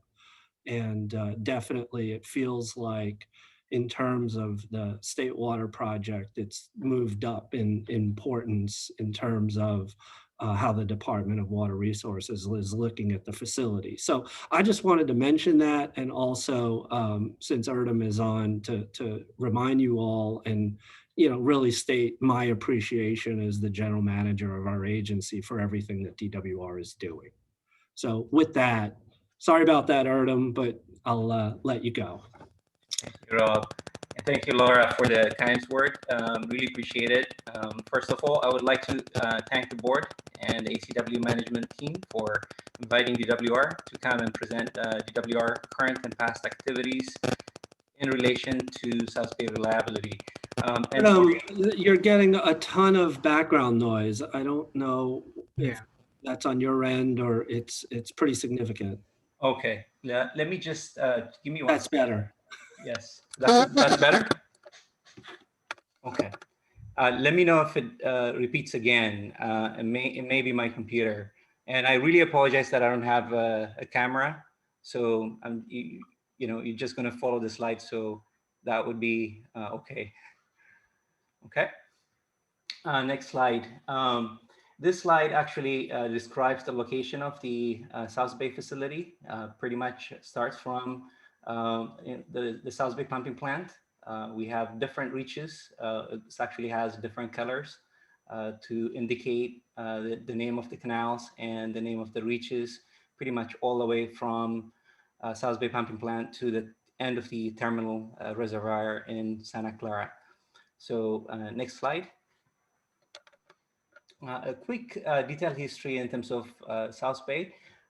South Bay system has approximately about 44.7 miles of canals and pipelines. About two miles is about a tunnel. It was the first state water project system that was constructed back in the 60s. And that makes us the oldest facility. South Bay pumping plant has about 13 units with total pumping capacity of 511 CFS. We had about 331. We just got that upgraded in 2012. Dyer, Patterson, and Del Val Dam provide inline storage for South Bay system. South Bay Aqueduct supplies water for over 2 million people in San Jose, Fremont, Livermore, and Pleasanton areas. It serves 3 water districts, Zone 7 Water District, Alameda County Water District, and the Valley Water District. Between 2001 and 2012, we have approximately spent about $400 million invested on enlargement of South Bay facilities. Next slide. This slide talks about major improvements that we've done in the past 20 years. There were a lot of improvements that actually occurred, but I just wanted to highlight the key improvements that we've made in terms of from the original design phases. So the communication upgrade in 1993, it took us from the copper system to the fiber system. It actually improved our communication system throughout the South Bay facilities. Back in 2000 and 2003, we've made significant improvement to add the Bayside isolation valve to provide reliability for Zone 7 and Alameda ACWD system. Most of our issues have been downstream of Bayside because of the landslide and some geological hazard issues. So this project took account to really provide water upstream of Bayside location so that we do not take those facilities out of service when we have seismic issues and landslide issues along South Bay. We've replaced and upgraded pipeline auxiliary parts like air release valves, vacuum valves, and some of the blow-off infrastructures. The 580 crossing tunnel was upgraded, and we've relocated about 550 feet of pipeline by milepost 39. We had a pipeline that was crossing through a landslide. DWR did a study to route the pipeline away from the landslide so that we don't have future issues when it comes to landslide movement. So next slide. In 2003, 2012, we had additional expansion project to add a little bit more flow and pumping capacity to our system. Originally, we had about 331 CFS capacity at South Bay. So we've added four units at 45 CFS each and brought our pumping capacity to 511 CFS. With dedicated power system from Banks and the O&M facility here at Delta Field Division. We dedicated a 69 kV power supply system to power all the 3 stages in South Bay pumping plant. Constructed a new facility for Dyer Reservoir that has 425 acre-foot capacity. Replaced 7 check structures between Dyer Reservoir all the way to Dyer Check. All these check structures were actually removed and put a new system with rail gates, actuators, and control systems to really revamp them from the 1960s design. Raised Patterson Dam and 13 miles of canal lining along the embankments, all the way from the freeway crossing, the 580 crossing, all the way to Check 7. Seismic retrofit for surge tank number 1 and number 2 were completed. Additional projects were also completed in terms of putting a new pipeline and adding a surge tank number 2. I really didn't want to put a lot of information on this slide to really bore you with a lot of the improvements that were made, but I just wanted to highlight the key improvements that were made during the expansion project. We went into reliability project back in 2014, 2016. We completed some slope stability analysis. This is particularly at the location where SFPUC has the ponds where they had the gravel pits. We have a pipeline that runs between 2 open reservoirs where We have a Calaveras fault right next to it. If there's any seismic event, we wanted to do a slope stability analysis to see what the impact would be for that pipeline. And we found out that there's a potential for loss of stability.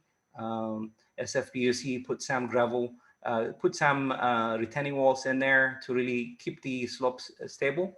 But DWR did the slope stability analysis and completed their reports to really protect us just in case if there's a high magnitude earthquake, and then the fault is right next to it. So for that reason, we went ahead and procured almost 1,200 linear feet long pipeline if we had a failure in that location for slope stability failure, as well as a fault rupture by Calaveras fault. So that was completed in 2014-2016 time period. We also modified a blow-off at milepost 34.28.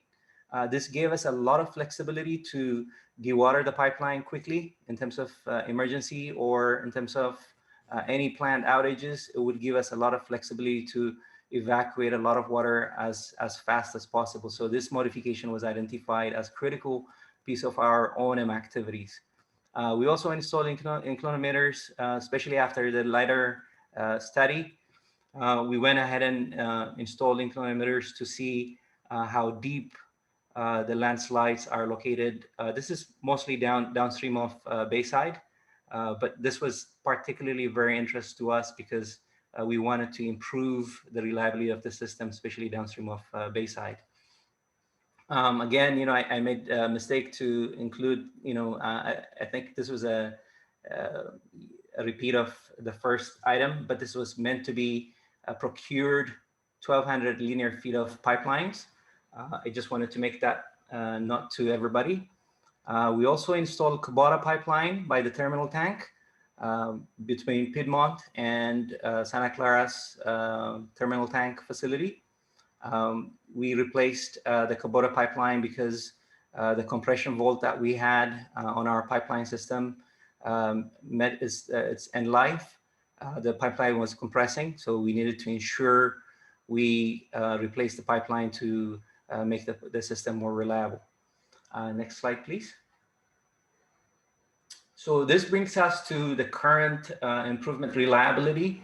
We met with the South Bay water contractors last year in the month of January to really open up and have a very honest discussions to understand what their concerns are when it comes to South Bay reliability needs, and to really approach it from our end in terms of our challenges as well. Because we know our reliability issue has been mostly downstream of Bayside, but South Bay, when we talk about leaks, we talk about South Bay system, and it does impact and leave a little bit of negative feedback about the South Bay system. Overall, we've discussed, we know the South Bay system is fully reliable, but the issue that we have is especially on the landslide. So we agreed with the water contractors and DWR that we want to minimize unplanned outages. So we took this item as number one item that we've heard from the water contractors very loud and clear, that there is an interest to really minimize the unplanned outages and provide that reliability to get the system running, as reliable as possible. So that was one item that we took upon to minimize the unplanned outages. This last week, actually, we completed one of that item to really minimize the unplanned outages by putting Waco seals. We've put almost 157 Waco seals inside the pipeline to prevent any movement of the pipeline, at least for the next few years when Anderson Dam is actually out of service. So the next item under the short-term project is asset management plan. The DWR has moved into high gear to use risk-based asset management system. We want to utilize risk-based and risk-based analysis for spending money, planning our projects, and this task has been actually started. We're going to move forward in engaging the 3 water contractors to really participate and provide their feedbacks. And this should last us through the end of the year to really get this thing going. But in terms of the short-term projects, we know some of the challenges that DWR has, especially when it comes to downstream of Bayside. So the fault issues, the seismic issues, the landslide issues has actually been currently been addressed, even though the asset management is going to really will take them into account. We know those challenges, they will be addressed without waiting for the asset management to really conclude. So I just wanted to pass that information to the board and manage the ACWD management. When it comes to the midterm and long term, we've discussed the short terms would be any time frame when Anderson is still in service, and the midterm and long term would be when Anderson is actually out of service. But since the Anderson schedule changed, what we're gearing up to do is actually include the midterm and long term to really start when Anderson is actually out of service. We're not going to wait till Anderson is back. We'll start with the design work. We'll start with the environmental permitting work. We'll start with a lot of the land acquisition or any right-of-way issues that needs to be really addressed for the long-term projects. We'll start them, right after the short term is actually completed. So under the midterm, currently we have 3 initiatives. One is operational improvement. We realized that the WR has been actually in operation since the 1960s.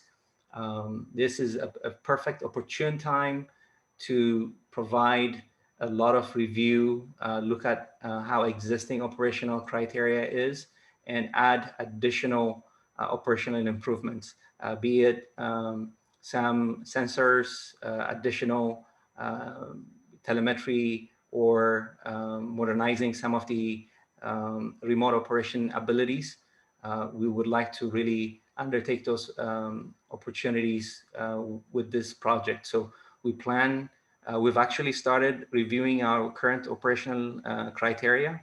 And as soon as we identify some of the most important key initiatives that we need to undertake this operational improvements, we plan to work with the 3 water contractors, with design and engineering in Sacramento, to really come up with a very solid game plan to address operational improvements.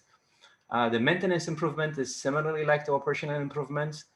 We've had our system in service for almost 6 years.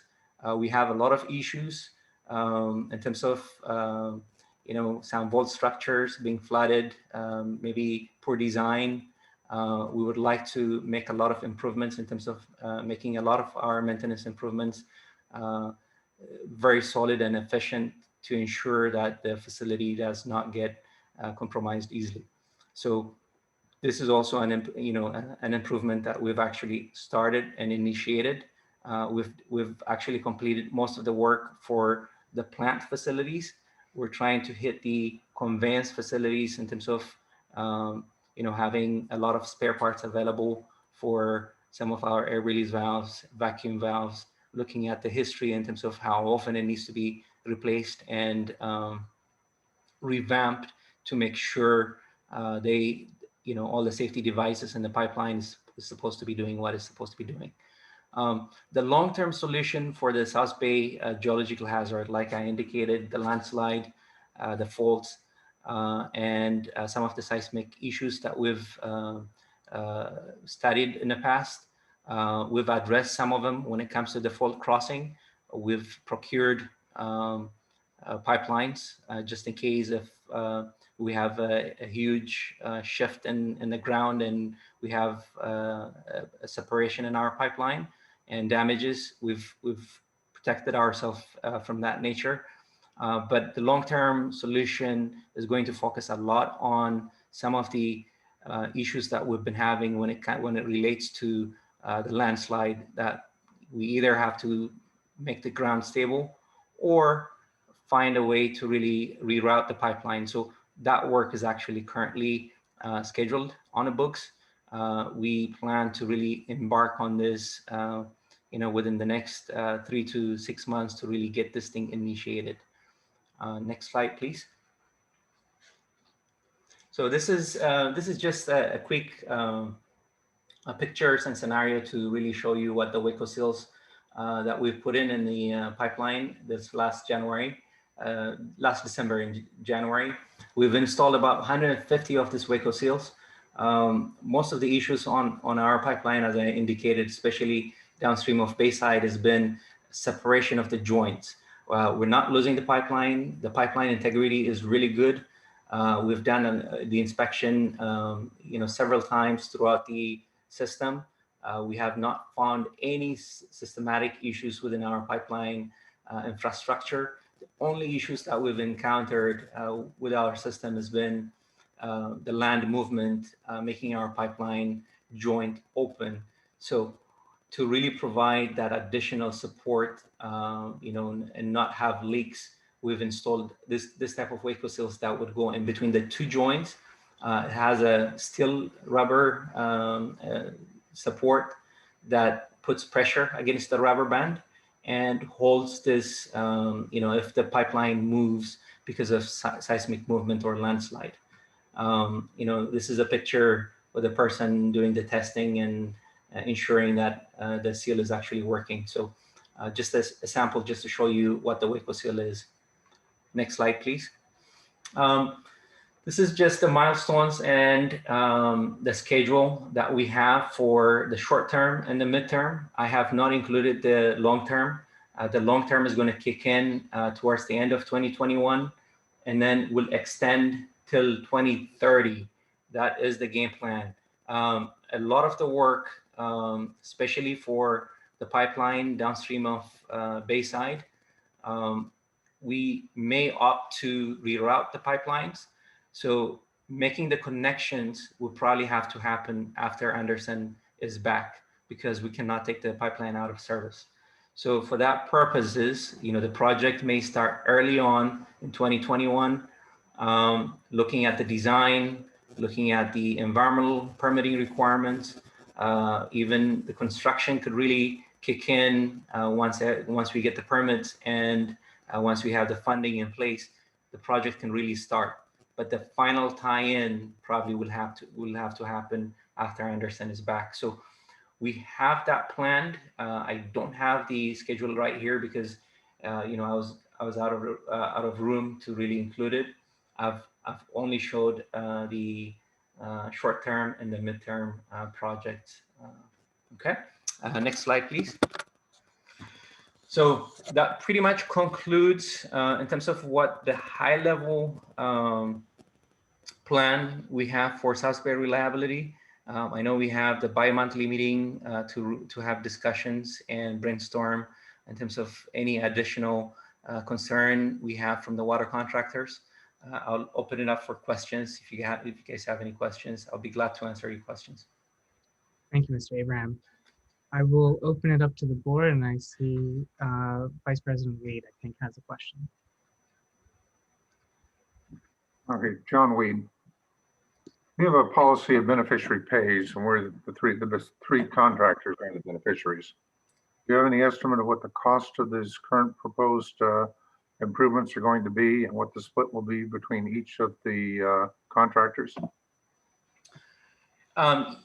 Currently, the estimated value that I have for the short term is about $7 million, and majority of the work is actually downstream of Bayside. So I haven't split the cost in terms of ACWD versus Zone 7 versus Valley Water, but majority of the work is actually happening downstream of Bayside. So I honestly would not think there would be significant cost coming to Zone 7 and ACWD. Okay, it's been suggested that, and this is the third study of that we've done of the South Bay Aqueduct in the 25 years I've been on the board. But numbers of as high as $1 billion, that the South Bay Aqueduct is reaching the end of its service life, and $1 billion project may well be needed to rebuild major sections of it. Is that within the frame of reference of DWR currently? And if not, when not? I know for sure we're doing a very thorough asset management program for our canals, pipelines, pumping plant facilities. So in my own view, definitely I think the system is aged, but honestly, I wouldn't say it is near the end life because I've walked the pipeline, I've inspected the canals. I've honestly been amazed with the way the pipeline is actually in. It's actually in good shape. I've seen it from the outside when it was excavated. I've seen it from the inside. Honestly, I have good for myself, I have a very good confidence, how the pipeline is. Thank you. Thank you. Thank you, Director Weed. Looks like Director Sethi is unmuted. Go ahead, Director Sethi. I have some questions here. Expanding on Director Weed's comments, is there some cost sharing between the state and the 3 South Bay contractors, or is it 100% reimbursed by the contractors? My understanding is it's 100% state water contractors. Unless there is any, if it is tied into any recreational, it would be 100% South Bay water contractors. So there's no direct state contribution to the state water project from DWR? No. Okay. Going back over several years now, Director Weed and I have brought up the urgency of the rehabilitation requirements of the South Bay Aqueduct at numerous California Water Commission meetings that we have attended, and also in interpersonal meetings with DWR officials at various conferences. So what I'm looking forward to here is at some point in the future, and I would say near future, in the next year, is a comprehensive look at what are all the requirements for upgrade, and what kind of bill are we looking at to share among the 3 South Bay contractors. So I'm hoping that you will make some progress on that. Absolutely. I think the game, I think what we're planning at this point is the asset management workshop is going to be concluded by the end of the year. We should have a good plan in terms of rehabilitating, the high risk locations. But in terms of the cost sharing, majority of the issues that South Bay system has is downstream of Bayside. It's pretty much near, the 680 crossing in Fremont, where the pipeline actually, crosses the freeway, comes back, and the designers back then chose to really stay close to the landslide. So a lot of the issues has been because of the landslides along South Bay. So, definitely. So, Mr. Abraham, are you saying that most of the cost burden would be on Santa Clara Valley Water District, or it seems like that's what I'm inferring here? Yes, because historically we haven't had a lot of issues that disrupted service to Zone 7. and ACWD. So a lot of the service interruptions always been downstream of Bayside. Okay, I have a question for our staff. Director Weed and I were participating in the California Water Commission workshop on Tuesday. They've been having a series of these workshops regionally across the state to look at both, hold on. They're looking at both spending money on different conveyance projects and storage projects with monies that they're forecasting having coming in future years. So they're trying to set up some kind of priority schedule as to what are the most urgent projects in the state. And so Tuesday's meeting was on the Central Coast and the immediate Bay Area. I'm also on the Aqua Water Management Committee subcommittee looking at the very same issue of conveyance financing. And so we're going to be giving our own report to the California Water Commission based on summarizing all of the inputs from the members of this subcommittee. So first of all, I'm wondering, is our own staff paying attention to this process that's going on right now? And are we providing any inputs on potential projects for financing on this? Basically, it's a solicitation out to the entire state with these workshops. Are we participating in any way? Because I don't detect that we are. So I can address that, and you're right, Director Sethi, that's a larger statewide effort. We haven't necessarily tuned into it directly. I know the state water contractors are following the issues with conveyance funding. So we sort of lean on them sometimes for some of these statewide efforts. Well, they're asking for specific project ideas.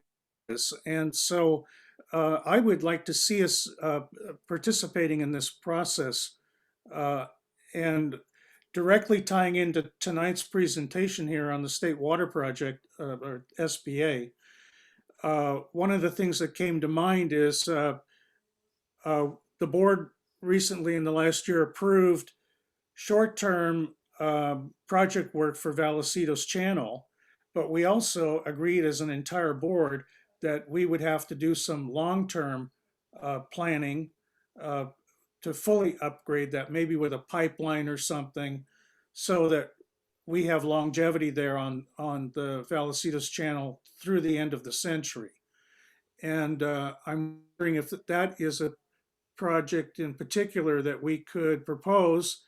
I'm on the committee, and yet I feel a little bit handcuffed that there's no staff support, or I can't say anything or bring up any ideas when other districts are. And we have our next meeting next Tuesday, I believe, for the subcommittee. So I would encourage us to maybe sit down and come up with some future project ideas, you know, that where we may get some funding for things that we really need, including any upgrades to the South Bay Aqueduct. Well, thanks for that. We can certainly take a look at what the criteria are that they're looking for and if any of our projects might fit. Director Sethi, if I may, are Valley Water and Zone 7 engaged in the same process?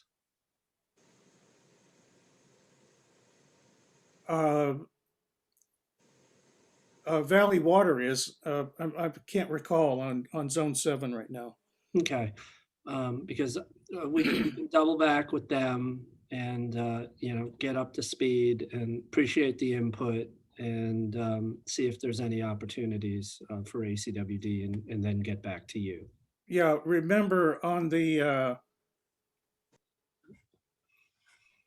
I think for the workshop, they had both Zone 7 and Santa Clara. On the Aqua Water Management Committee,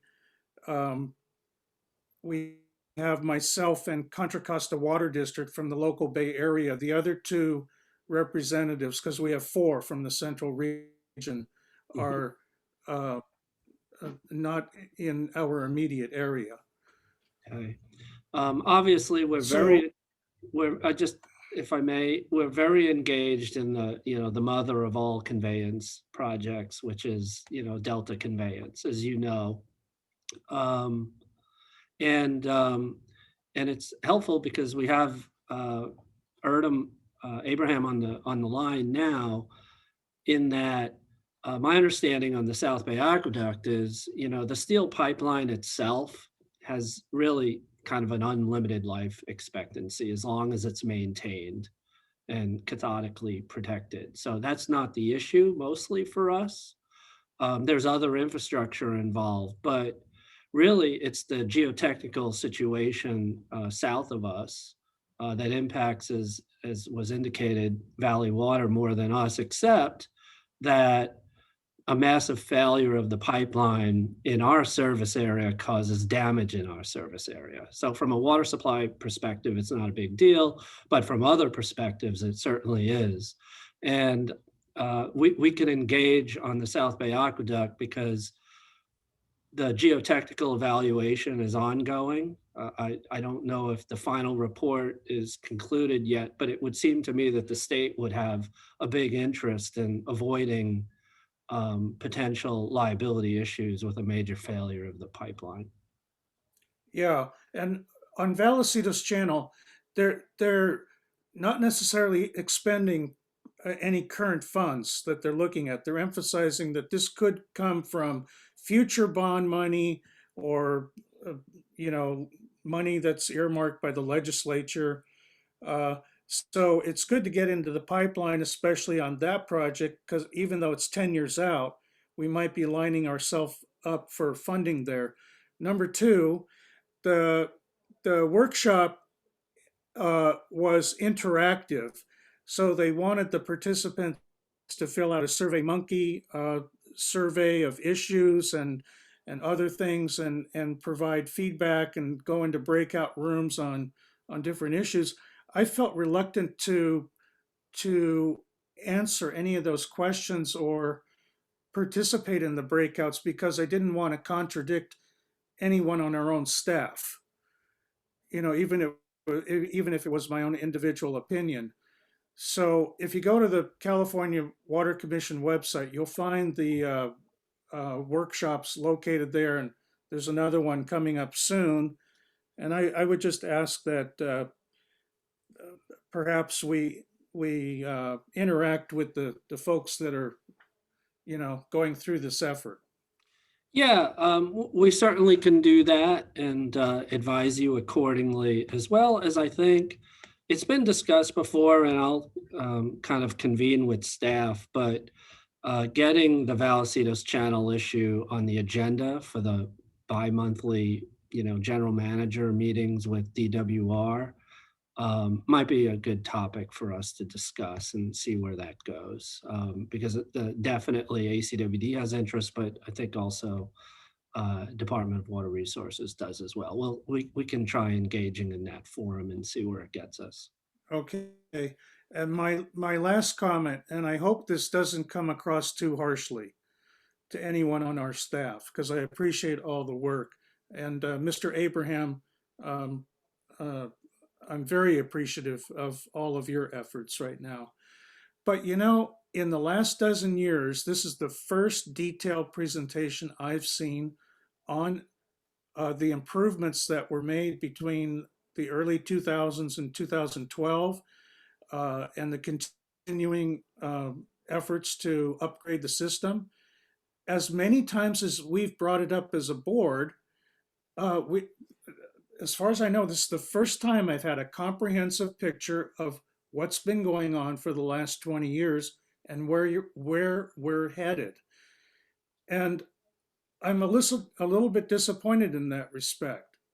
I would have thought this would have come before the board much earlier.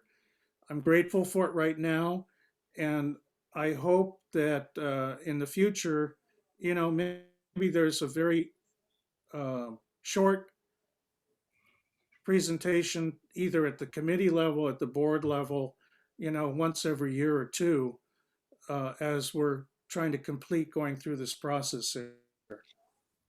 And again, please don't take my comments that.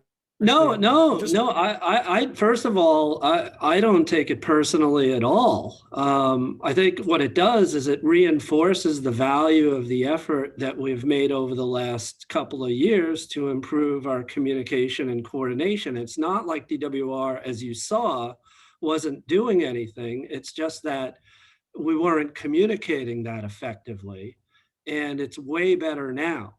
And I'll own the last 6 years for sure, but I'm thrilled that we have this underway. And I see no problem giving periodic updates to the board because now the infrastructure, in terms of communication and coordination is there to do so. So I take no offense at all. I think with the support of the board, we have made tangible improvements to how our agencies are partnering, and I'm thrilled. Well, I'm thankful too. So that concludes my remarks and questions. Thank you, Director. Thank you, Director Sethi. Looking for any other board members who wish to make a comment or ask a question. This is Judy. I have a comment. Just want to express my appreciation to Mr. Abraham. It is actually gratifying to see the great communication between you and our agency and Laura, and actually have a tangible idea of what all the activities that's going on with South Bay Aqueduct, with schedules and timelines. And it is definitely great for me to understand that the funding piece is also being discussed and the responsibilities. So thank you so very much for the great presentation. Now a request to staff. We just finished listening to the LVE project. In the event that San Francisco PUC and Bosca is going to use South Bay Aqueduct, I would expect we start a cost sharing discussion with them. So that is a request. That's actually not quite a question, because if they want to use it, we talk about responsibilities and O&M cost and all that.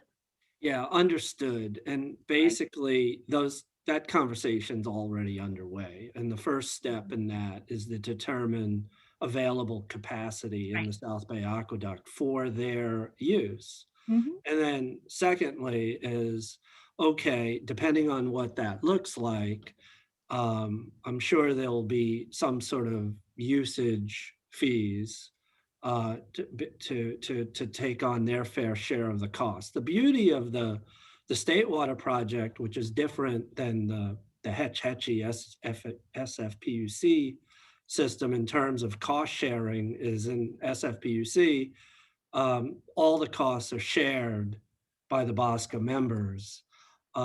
In the State Water Project, since it wasn't stated explicitly this evening, it's more like a streetcar model. So ACWD's responsibility pretty much ends, there's the terminal tank located in, San Jose, but pretty much ends at where the points that we take water off the State Water Project. So south of us is primarily Valley Water's responsibility. And then if water's going to be sort of wheeled through the South Bay Aqueduct by either, say, SFPUC or some other partner on LVE, those conversations will actually become more serious. And the idea is beneficiary pays. I mean, that's the way it's going to be structured. So understood, and I think all the parties understand that. Good. Just one last pet peeve. We are members. We are a member of Bosca, and we are not going to pay for things that's not going to benefit us in terms of the repair. I feel fairly strongly about that. Agreed. And so embedded in the beneficiary pays principle is, if you're not benefiting, you don't pay.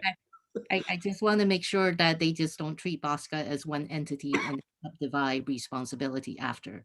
So, okay, thank you very much. And there has been, right now, Bosca is not a signatory to the JPA.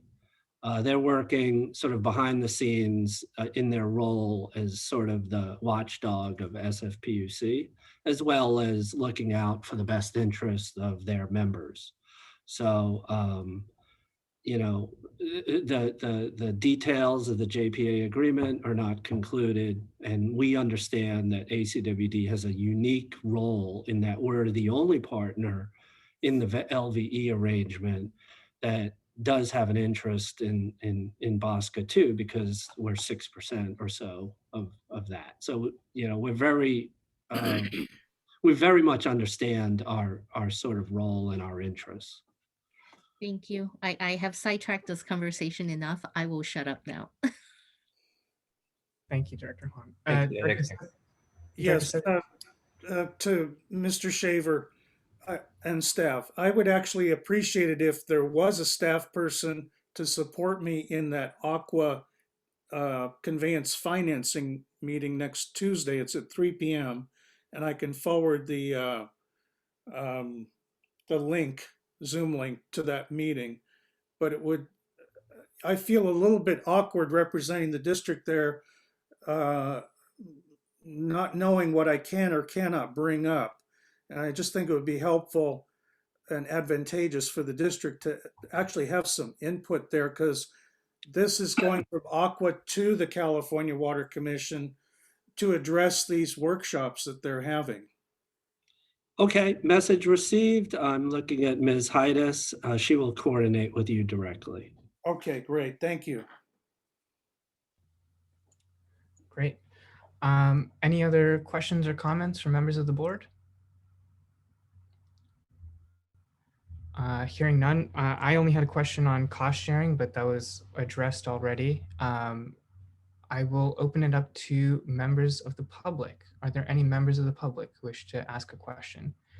Mr. Kelly A., floor is yours.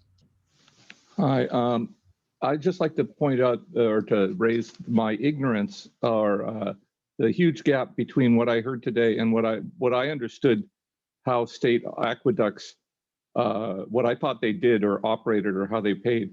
Well, first of all, there's another aqueduct, the big one, and it's subsiding everywhere. And that's because a lot of the major users are taking actions like pumping all the water out of the ground that cause the pipe, the thing to sink and cause damage. Then other people pump oil out of the ground and cause the same kind of damage. And then who's paying for it? I always thought was the state. And I also heard that there is a Conveyance Capacity Correction Act of the federal bill in the House of Representatives that proposed some money to repair the California aqueduct. And then, you know, so you know, what I'm hearing here is we're paying for the people who are using the thing pay all the maintenance and repairs, and I don't think they're causing any of the landslides or taking actions to directly damage the facility. And I just want to know how come you know, other people get the government to pay for all their damage and we don't do any damage and we have to pay for everything. If I may, President Akbari, I can start responding and then staff can, you know, sort of supplement what I say. Yes, please go ahead. Okay, so what we're talking about is the South Bay Aqueduct this evening. And as far as I am aware, there are no subsidence issues associated with the South Bay Aqueduct. And the landslide that we're talking about is a slowly moving landslide that has been moving for thousands of years and isn't being caused by anybody except Mother Nature. It really emanates up near Mission Peak and is slowly moving sort of west. And it's just a part of nature where the pipeline runs through that real estate.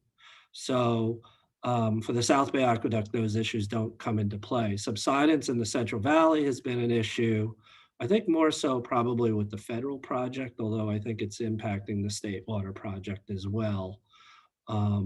We, as ACWD, we do take advantage of that project. So we are concerned about it because water goes down the semi-tropic. So I'll let staff add information regarding ACWD and our interests with the state water project and the federal project in the Central Valley.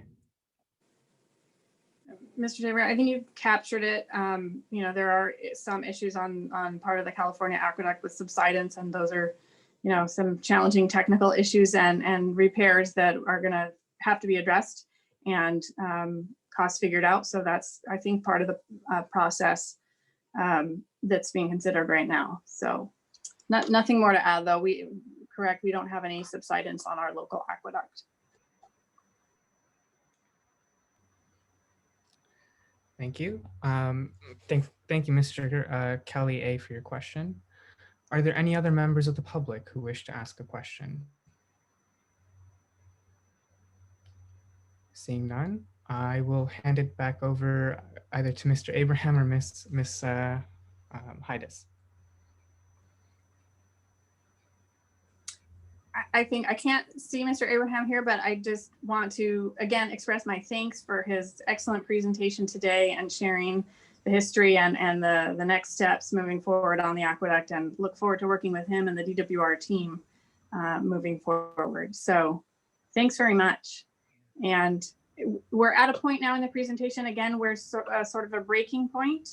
If the board wishes to take a break, we have a fun-filled presentation on semi-tropic water bank that is the last major topic of tonight's President workshop. Akbari, we've gone almost 2.5 hours. Yes. I would suggest a little break. Absolutely. Why don't we take a break for about 8 minutes and return at 6:30? Would that work? Yeah. Perfect. How about 6:35? I think. Absolutely. Yeah. Absolutely. 6:35 it is. Okay, thank you. Thank you.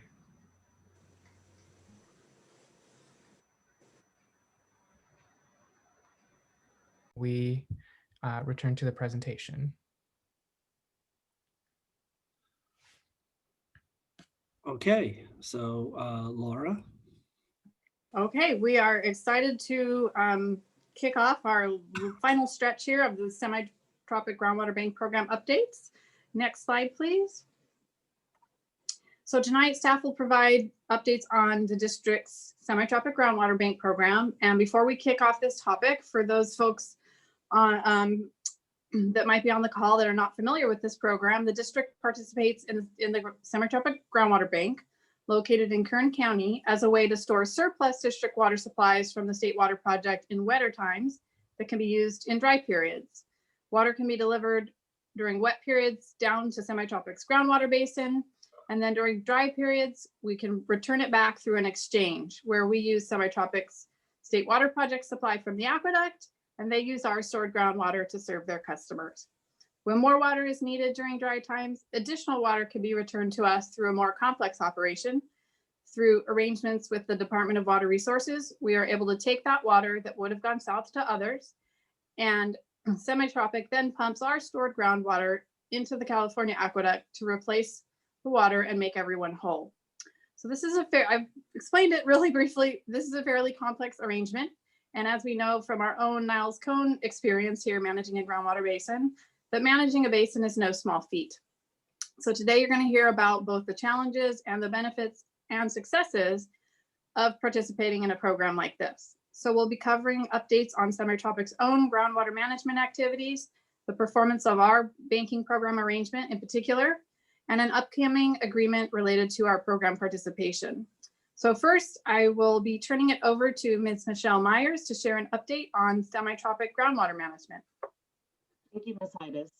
As the board is aware, in 2014, the Sustainable Groundwater Management Act, or SGMA, was enacted, which requires medium and high priority groundwater basins in California to manage and use groundwater in a manner that can be maintained during planning and implementation horizon without causing undesirable results. The Semi-Tropic Water Storage District, see the blue area on the map, overlies the north central portion of the Kern County subbasin. To give context to members of the public that don't know where it's located south of us. And if you're driving to Los Angeles, it's located between Interstate 5 and Highway 99 between Lost Hills and McFarland. The Kern County subbasin shown here is a critically overdraft basin. 5 groundwater sustainability plans, or GSPs, were submitted for the basin in late January 2020. Semi-Tropic submitted their GSP under the Kern Groundwater Authority umbrella GSP, and it will serve as the foundation for groundwater management within Semi-Tropic. The other four GSP submittals are not part of the Kern Groundwater Authority umbrella GSP, but were developed in coordination with the umbrella GSP, and the agencies have a coordination agreement for SGMA implementation per statute requirement. DWR has 2 years, or the Department of Water Resources has 2 years to review the GSP submittals for the entire basin. So DWR's assessment on each GSP will be issued in spring of 2022. Next slide. Valley Water, Zone 7 Water Agency, and ACWD all have experience managing groundwater basins and participate in the water banking program. As such, we formed a semi-tropic SGMA coordination group to discuss and monitor semi-tropic SGMA implementation. The coordination group is monitoring the overall SGMA submittal and implementation, including monitoring water quality, such as arsenic, 1,2,3-trichloropropane, and nitrates. The semi-tropic GSP acknowledges there are water quality impacts in the basin and a few other potential impacts, but to date, they have not impacted the reliability of the water banking program. However, we recognize the need to monitor SGMA review and implementation in order to evaluate any potential impacts. As such, groundwater staff is communicating and collaborating with Mr. Neiser and his team regarding semi-tropic baking operations and potential implications for the district. With that, I will now hand it over to Mr. Neiser, who will discuss semi-tropic's performance. Before you go there, Ms. Meyer, Paul Sethi, Director Sethi. Ms. Meyer, I just have a couple of real quick questions before Mr. Neiser goes into his portion of the presentation. Sure. On the map that you show of the various groundwater basins there, it was a few years ago, I was on the Water Education Foundation Central Valley tour, and we got to visit Semi-Tropic, and I couldn't believe I was standing on ground where our own water was at the time during the drought. But do you know what the entire capacity is of Semi-Tropic for groundwater storage? We have about 150,000 acre feet, but what's the total available capacity? That I'm not sure of. I'd have to look into it. And the banking program is 1 million acre feet. Okay, I think I remember that 1 million. So we're about 16% of that. And then do we have an estimate on our own Niles Cone Aquifer groundwater storage in terms of acre feet? It's a question I've always wanted to ask and I haven't. So it ranges because of, so with the water levels going up and down every year, the storage changes. So on average, it can be anywhere between 19,000 acre feet up to, I think we've had even 39,000 acre feet, Thomas. Do you know that number? There's a difference between the put and take, the recharging and the pulling out. You know, the system's dynamic, and so that number's more than the storage. Yes. The strict storage is really quite simple. The aquifer itself is basically the part that we use. It's 1,000 acre feet per foot. Mm-hmm. And our normal operation we like to fill it up, and that's 20 feet. In our normal years, we like to bring it down to 10 feet. So our normal range of storage is 10,000 acre feet. And then we take it from 10 to 0 feet in the first tier of a drought. But that's not including the dynamic putting in of recharge water and pulling it out in the same time. And So- Thomas, there's a little storage above the fault too, in addition to that, correct? Correct. And we have, right, so the primary, that's the below Hayward Fault. Thank you, Bob. I forgot to include that critical part. That's a great part because it's not connected to the bay, and it's a great part of our climate adaptation thinking with sea level rise. And so from 15 feet, that's about 400 acre feet per foot. So from 15 to about 50 feet is 35 times 400. That's a good number, 12,000. So our Niles Cone Aquifer covers about 100 square miles and goes down at some portions down to 1,500 feet. So could we say that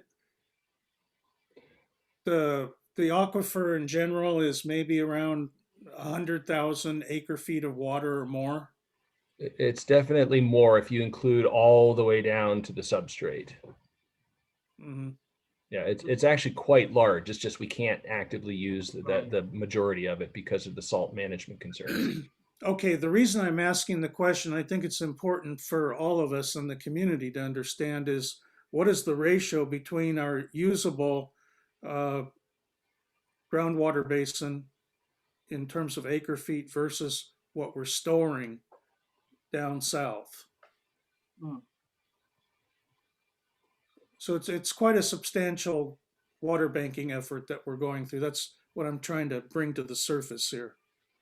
Good point. It's an order of magnitude. It's tenfold roughly. Yeah, thank you. Which is a great segue if we're ready to continue. Great. So I'm sorry, Ms. Myers, any final points on the last TCP? Great, thank you. So that's a wonderful segue. The two branches of the House, including our cooperation with our partners on the South Bay Aqueduct, we've got two different purviews. Michelle's an expert in Sgma and the legislation, and the sticky little bits that we're going to have to keep an eye on in terms of compliance with that law and areas for concern, and really making sure Semi-Tropic is doing their diligence in complying with Sgma to the extent that it protects our interest.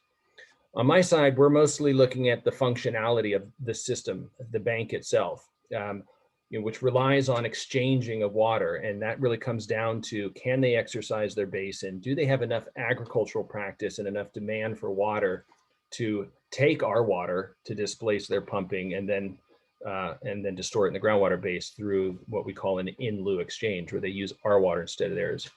And the good news to date is not ready yet there. If you want to step back one, the good news to date is through our meetings with Semi-Tropic and our review of at least the nuts and bolts of their plan is, they have to define how much water they have for their own farming practice. They can't use our water. That's protected. So they have to define what they have remaining in their own system for sustainable management of the basin down there. And that's where we want to make sure because they're looking at fallowing land. They're getting back to good old fashioned agriculture where developing marginal land costs a lot of money and water's part of it. And they're going to make some hard decisions about which lands to keep in production and which ones not. And they're going to set up a small water market and allocation system for the farmers in the region. And they're going to get down to the nuts and bolts of what water's worth to them. But the good news is there's more than tenfold the amount of ag land in their current plan to support the ongoing bank. They acknowledge that the bank is a critical part of their plan. We lose 10% of our water when we put it down there. Another way to put it is 10% of the water that we put down there stays behind. So that does contribute to their sustainable yield and is an important part of their Sgma compliance. So there's a real mutual interest here in making sure that the banking program continues to work effectively. And it goes beyond just us and Semi-Tropic. It includes Department of Water Resources as well. Bringing it back home a little bit as to what it means for ACWD. Well, for the folks online, our participation in this bank is 150,000 acre feet of storage, as Director Sethi mentioned. And we use that to store surplus state supplies during wet years so that we can return those during dry years. And I want to point out here that according to our original IRP plan, we were only supposed to have 100,000 acre feet of storage at this time. And as a result of a lot of analyses done by yours truly back in the 1990s when I was still in graduate school, we found that the ability to put water and take it out, which is dictated by the size of our storage, was a constraint for the district. And so in the intervening years, ACWD purchased more storage, really for the purpose of getting more put and take. This may sound like nauseating detail, but you'll see the relevance shortly. Next slide, please. So we've had a little bit of critique about the Operation Semi-Tropic Bank in the recent drought. To refresh everyone's memory, in 2014, the State Water Project had a period of zero allocation, which was an unforeseen incident. And what that did is it cut us off from access to this water supply. And so we put a lot of blame on this investment, which is a little bit disconnected from the performance of the bank itself. When the State Water Project isn't working, nobody was able to move water. And the real problem is with how do we manage the State Water Project versus this bank? The bank does require a functioning State Water Project, and that's why investments in conveyance and fixing the canals is a very critical part of this entire system. But the record really needs to be set straight in terms of the performance of this bank, where in 2014 and in 2015, Semi-Tropic returned to ACWD alone almost 10% more water than the contractual obligation minimum return in a critically dry year like we had. It may have been disrupted for a few months, as the entire state was, but in the off seasons, the Semi-Tropic program actually it outperformed, to use marketplace terminology. And in meeting with the folks from Semi-Tropic, and I asked about this, the response was, what you want to hear from a service provider? The response was, well, our contract was only the minimum we knew we could do. We fully intend to do better. And that was a really reassuring thing to hear from Jason Gianquinta, the general manager. Next slide, please. But as mentioned, we do need the State Water Project to function. And so we got to remember where the problem actually lay in what we experienced at that time. But the question remains, is this a valuable groundwater bank? Is this do we need something better? As you heard, Los Vaqueros help supplement the shortcomings in this groundwater bank. And so the bottom line is, what's the value of this program? Next slide, please. We will report that when we evaluate the full operation of this program, putting our water in, taking it back over the years, including our fees and operations, the overall value to operate this program is in the range of $400 to $500 an acre foot. And that's a good value for dry year supply, not to mention dry year supply that we can reliably count on for the majority of dry situations, including putting into our water supply planning documents. For comparison's sake, we participated in the dry year transfer program last year for the first time, and that's roughly the price we paid for a fraction of the amount of water when it got to our pumps. So it was bottom line price of about $500 an acre foot, and we couldn't even get 2,000 acre feet from that program. Meanwhile, Semi-Tropic had over 13,000 acre feet for us. So the value point is there as demonstrated. Next slide, please. And beyond that, as I mentioned, when we started this program, we had a different vision for it. We're going to have water there. It's going to be the last water we call on during a drought. And, things change once you have a program in place and you learn the nuances of it. And through optimization modeling that we did in the 2011 Integrated Resources Plan review, we found, with that extra storage I mentioned, we only really need 100,000. With that extra 50,000, we found if we opportunistically fill that up with surpluses when they're available, we can use them for interim conditions to address other priorities, and notably interim dry years where maybe local conditions are a bit dry, state allocations dry, where we would normally or in our planning be purchasing substantial more water from the San Francisco PUC at a much higher cost. We found we can pull back Semi-Tropic with some reliable rules without losing our dry year reliability as part of that. Next slide, please. So we have been doing that for the past 10 years. And we went back in our records before this presentation because there was 3 years in particular where we brought water back where the historic operation would have been, it's dry by San Francisco water. We said, let's let's bring back the semi-tropic, let's do what we need to do and act as if things are normal, even though it's locally dry, and minimize San Francisco purchase and use our semi-tropic savings instead. And looking back at the records, we brought back 22,000 acre feet over the past decade just for that purpose alone. And according to the algorithms that came out of our IRP studies in 2011 at current dollars, that equates to a savings over 10 years of $13 to $14 million on avoided purchases from the San Francisco system. And I want to pause here for a second because I went back and I looked at what semi-tropic as a program has actually cost us. We have an annual fee just to participate in the program. And since inception of that program, our actual program fee, not including the water that we bought to put there and whatnot, was $17.5 million. And I was really chuffed is the word to see that we have almost paid for our participation. Basically, to have that bank, the access to that bank, we have almost completely paid for that bank just through 3 years of using it as an optimization, cost optimization facility, in addition to the value that it gave us during those critically dry years of the drought. And that really changes the value of this program quite a bit. So as I mentioned on the previous slide, I said 4 to 5, next point. We mentioned sort of $400 to $500 an acre foot is our assumed value for this fully loaded program. That doesn't include the net present value of the avoided San Francisco expenses. And if we did that, this price tag that we're paying per unit of water returned from semi-tropic would really come down quite a bit. At that point, we're almost talking about just the cost of water. So put that in perspective. We are now saying that semi-tropic through the past investment is basically that water, the value of that water we paid effectively just wet year prices in the middle of the droughts. And that's pretty remarkable. That was nothing we had envisioned when we started this program. Next point. So in addition to this sort of optimization scenario or operation that we've been doing for the past decade, we also learned some lessons during the drought.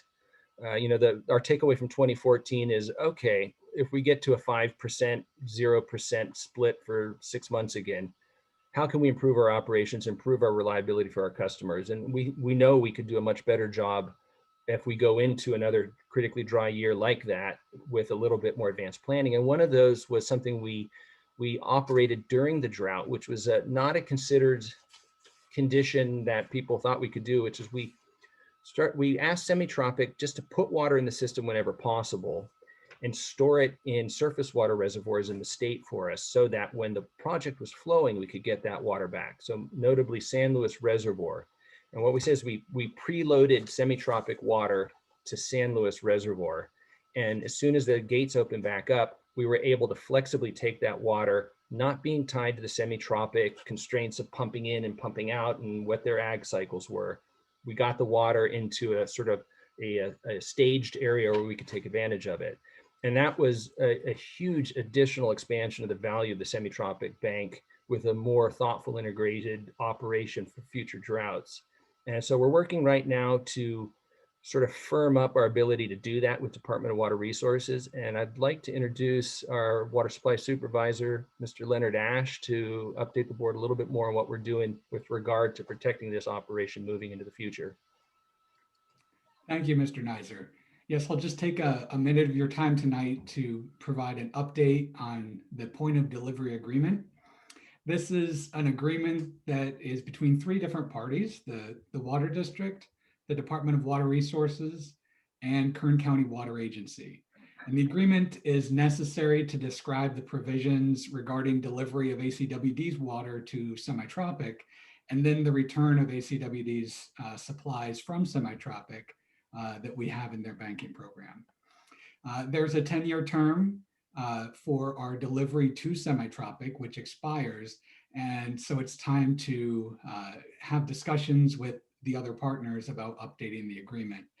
And as Mr. Neiser mentioned, in those discussions with DWR and Kern County Water Agency, staff have been able to coordinate and get clarification on certain operations of using that backup water that Mr. Neiser described to return to semi-tropic to augment our carryover, as was first performed in the drought years of 2015 and 2016.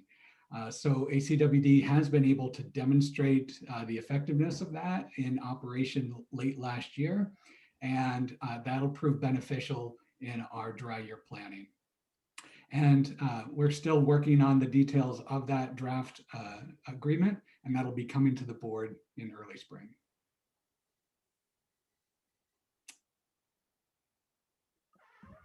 Great. Thank you, Mr. Nizer. Thank you, Mr. Ash. Are there any questions from the board? Questions and some points. I have a graph that I'd ask to be presented, included in the packet, if that's available. The first is, and this comes from the Santa Clara Valley Water District. Is it possible to put up the graph from, there we are, thank you. Thank you, Mr. Ward. Santa Clara Valley has 600,000 acre feet in semi-tropic, and between us and them, and then Zone 7 has some, we're at 3/4 of the total capacity. I understand their contract ends in 2035. I trust ours is probably in the same range, about 12 years from now. Correct, same year. The risk of semi-tropic is shown in this graph. They plan and program continued overdrafting of the groundwater basin. They're saying by the year 2040, and this is their submittal to the state for Sigma, they will drop another 175 feet in their groundwater table. And that's our water, that's our water. The other water for the farmers is really something different. Or maybe just something different. The challenge you have with this is that Sigma, it's been submitted to the state. If the state chooses to reject the proposal, we could suddenly have a serious problem. State Water Resources Control Board could step in and demand some adjudication and could negate our contract. Second, they pointed out some water quality issues. Arsenic has been there for many years and we've addressed it. Now there's something called 1,2,3 trichloropropane, which 89 of their 405 wells have been impacted with. And the Met has raised concerns about accepting water from semi-tropic due to water quality issues. There's currently adjudication going on with semi-tropic and the soil fumigant companies that put this contaminant in their groundwater supply. And that I would encourage our attorneys to monitor. As a result, Irvine, of this graph in particular, several years ago, Irvine Ranch had made a major investment in semi-tropic, purchasing additional land to allow them to expand their groundwater area. They then got nervous when they realized was continued overdrafting and asked out, and semi-tropic purchased and bought them out. Irvine Ranch then went out and purchased land that they owned farmland, and used that as their owned groundwater basin. The Santa Clara Valley Water District is actively looking at alternatives for semi-tropic. They're nervous. They've evaluated, I think, 8 or 9 different groundwater banks in the Delta, south of the Delta. And that is included in the packet that I submitted to the staff earlier and was available by PDF file. The cost, this has been a successful program. At a little over $120,000 per 1,000 acre feet of storage, the 10,000 acre feet of storage we're looking at in comparison at Los Vaqueros would be only $1.2 million. I don't think LVE is going to come into us at 1.2 million. That would be apples to apples. The solution for us in long term is to acquire groundwater reservoirs in the San Joaquin Valley, if need be, preferably, and own it. Lease out the land for farming, control it. Don't go into partnerships with farmers. And we are learning, you don't want to go into partnership with parks. You own your watershed, you own the groundwater basin, you own your assets. Eventually, we should acquire the Belleville Reservoir. And ironically, we have discussed in the past acquiring the South Bay Aqueduct. We paid for it. And there was serious discussion 20 years ago about the South Bay contractors acquiring ownership of the South Bay Aqueduct. So each of those are issues that I think we need to take a look at. But it's a wonderful story, but there are very, very significant risks. And we'll know by spring of next year whether or not this proposed overdraft over the next 40 years is going to be allowed. And if I were a betting person, I would probably say no. So we'll see what the implications are and the problems. But we should be looking at, I would suggest we look at what Santa Clara Valley is doing, but more importantly, look at what Irvine Ranch is doing. And see if acquiring property in the valley where we own the groundwater basin, and even let Irvine Ranch manage it, is not a better and more secure long-term effort. And if our current contracts end in in another 12, 13 years, again, and water time, that's really short. We should be looking at alternatives. Thank you. President Akbar, if I could jump in on a couple of those things, if you don't mind. Yes, please. Great. I just wanted to mention, I'll jump in on a couple of things and I'm going to ask some of the others to respond as well. On the 123 TCP, that is something that we're aware of and that some of the wells are impacted. And Semi-Tropic at this point is managing that appropriately, turning off wells and working around that. We're going to continue, obviously, to monitor that. I did want to speak to the note on Metropolitan and not wanting to accept water and just share a little bit of background. So any pump-ins to the aqueduct are managed through the Department of Water Resources. They have a facilitation group that reviews data and reviews proposed operations to ensure that there's no impacts to downstream users. And so that's a process that we're aware of that's always been in place. And the water banks all have to comply with that. And so, Metropolitan obviously is downstream and at times can express concerns, understandably. But they're also a member of the water bank as well. And so it's really in all of our interests to make sure that the water quality issues do get addressed in the long run. And I'm confident that we'll continue to do that. And also, just in speaking with some of my colleagues at Santa Clara Valley Water, my understanding is, yes, they are investigating other water banks and water storage options as part of diversification of their supplies and smart planning, but they're not necessarily looking to, walk away from the Semi-Tropic Water Bank at this time. So just to provide a bit of perspective. And I wanted to ask Ms. Myers to talk a little bit about the overdrafting and the Sigma submittal, because I know that's an interesting piece of information. And then I think Mr. Shaver has some comments after that. Ms. Myers? Oh, yes, this figure is very interesting at first glance in the sense of what it's actually projecting is the 2006 to 2016 groundwater levels during the historic 10-year drought period. And you'll notice at the top, it says that it's a hydrogeologic zone. There are approximately 7 different zones within Semi-Tropics GSP, and there's one additional one that's adjacent to another agency to the west. But these zones have been rolled into 3 groundwater management areas. The graph is an estimate of the results of groundwater levels if those drought conditions persisted for the 20-year implementation period from 2020 to 2040, sorry.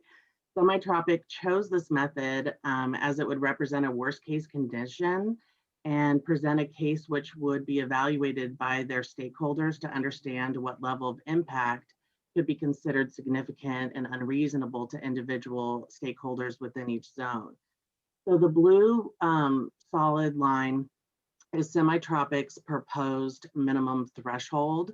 So basically not to go past that limit. and then they would have undesirable results if they did. The dashed line is their measurable objective line, which is actually their goal to stay at or above through 2040. And Semi-Tropics using groundwater levels as their proxy for a number of their sustainability indicators. And but they also recognize in their plan that that there is a deficiency, and that graph doesn't actually show. They have 20 projects they plan to implement, and what could be modeled showing groundwater levels in the future with implementation of all 20 projects. So these are their measurable objectives and minimum thresholds, but based on the current umbrella plan and the modeling work done there, as well as some of the information in Semi-Tropics plan, they do not plan to hopefully get close to the dashed line as well. But this, once again, this is, a lot of this information is why our agencies all got together and created this coordination team that we have over talking all these things out. And we're definitely keeping track of it. And we're very interested to see what DWR's assessment is. Well, I'd like to thank you. But the point of raising these issues was to identify risk. Mm-hmm. We've had a successful program, but I do think the better solution overall is to have ownership of your groundwater basin and follow the Irvine Ranch example. And that is something I would encourage this district to look at, and if partner with Irvine Ranch if possible.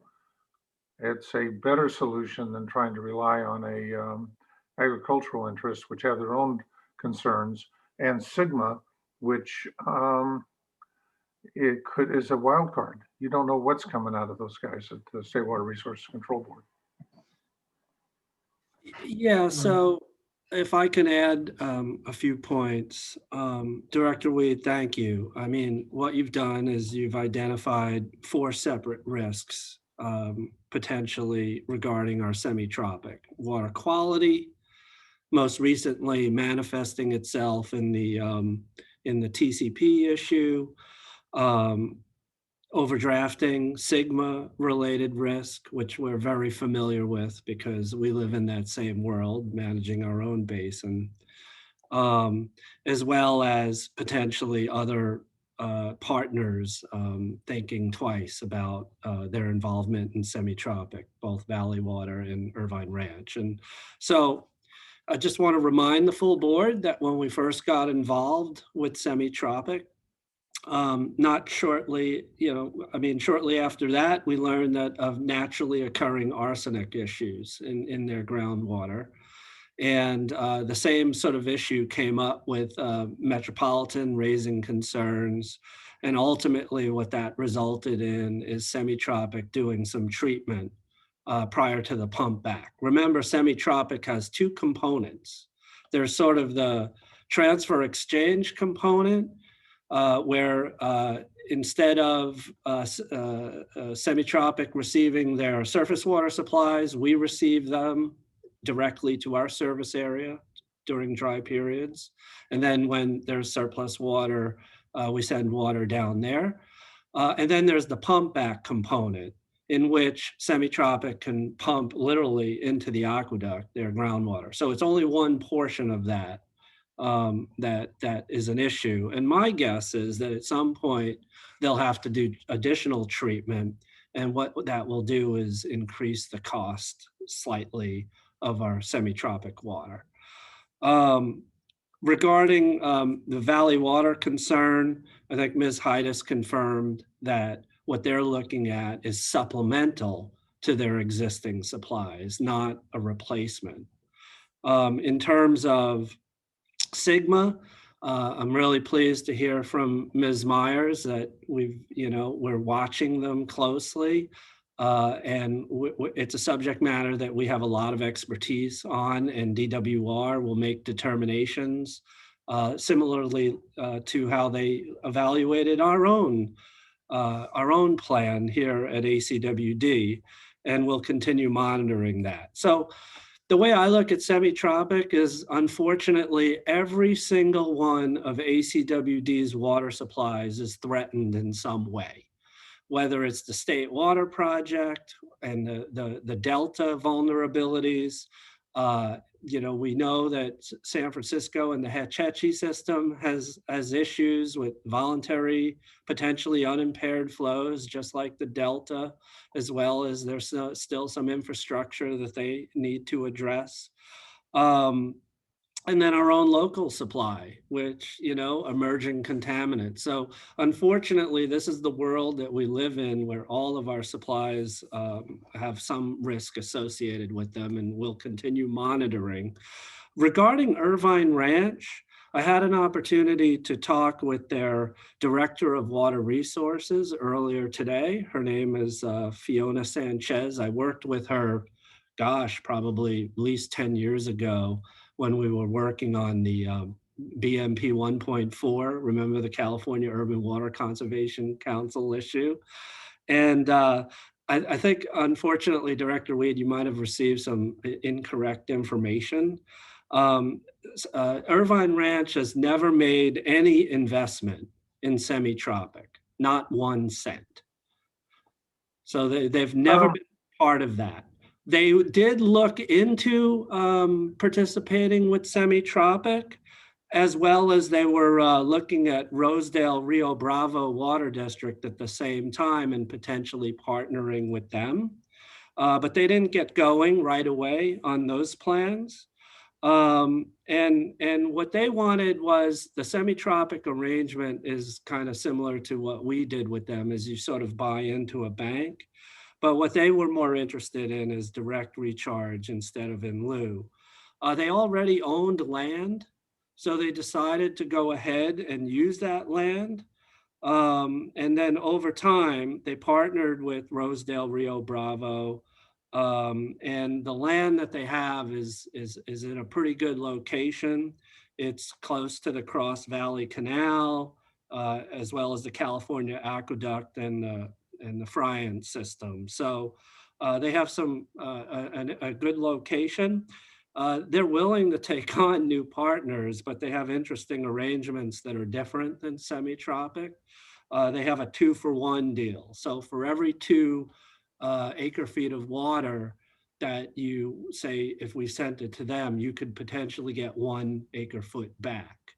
You don't buy into it, but then you pay for the water when water comes out.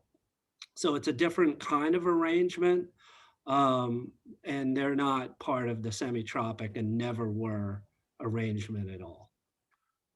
I was told specifically that they made a major investment to allow semi-tropic to expand, and then semi-tropic reimbursed them for their investment.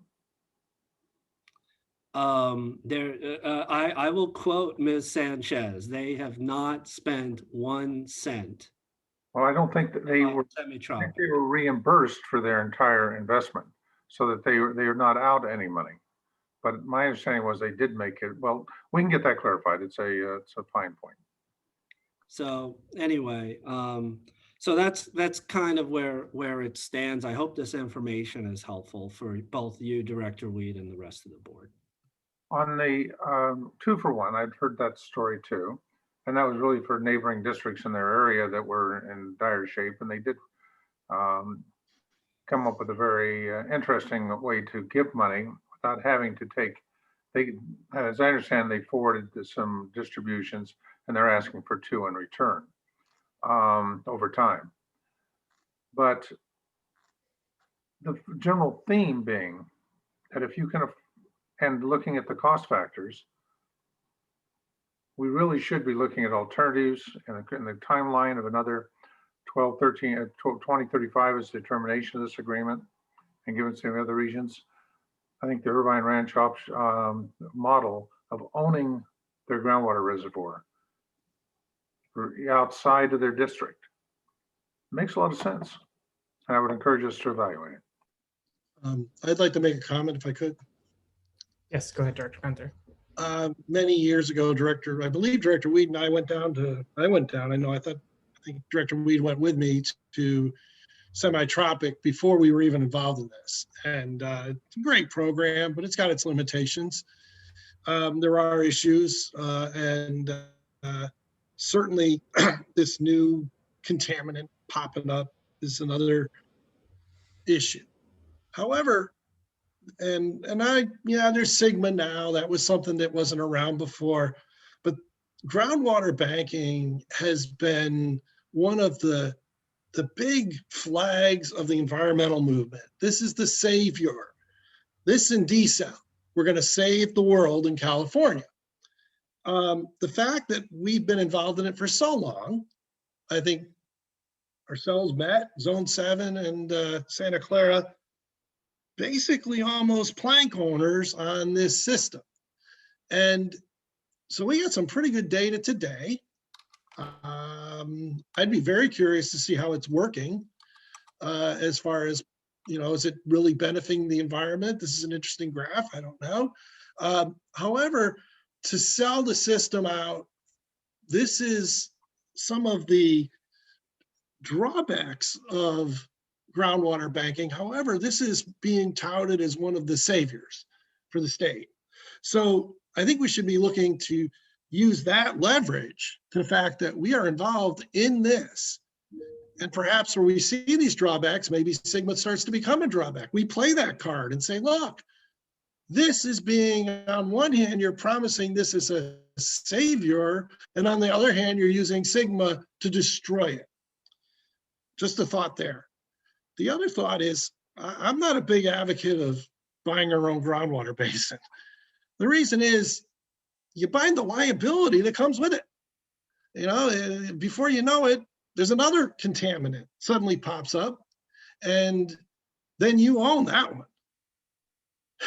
And, if we had bought semi-tropic, when back then, let's say we bought it instead of doing what we're doing, we'd own the arsenic problem today. That didn't exist back then. Nor did this other one that just came up, try something. And who knows what's going to happen tomorrow. PFAB just is coming up now, and that could be an issue. They're finding stuff every day today because we could get our measurements so low. The parts per trillion did not exist when we first went into these programs.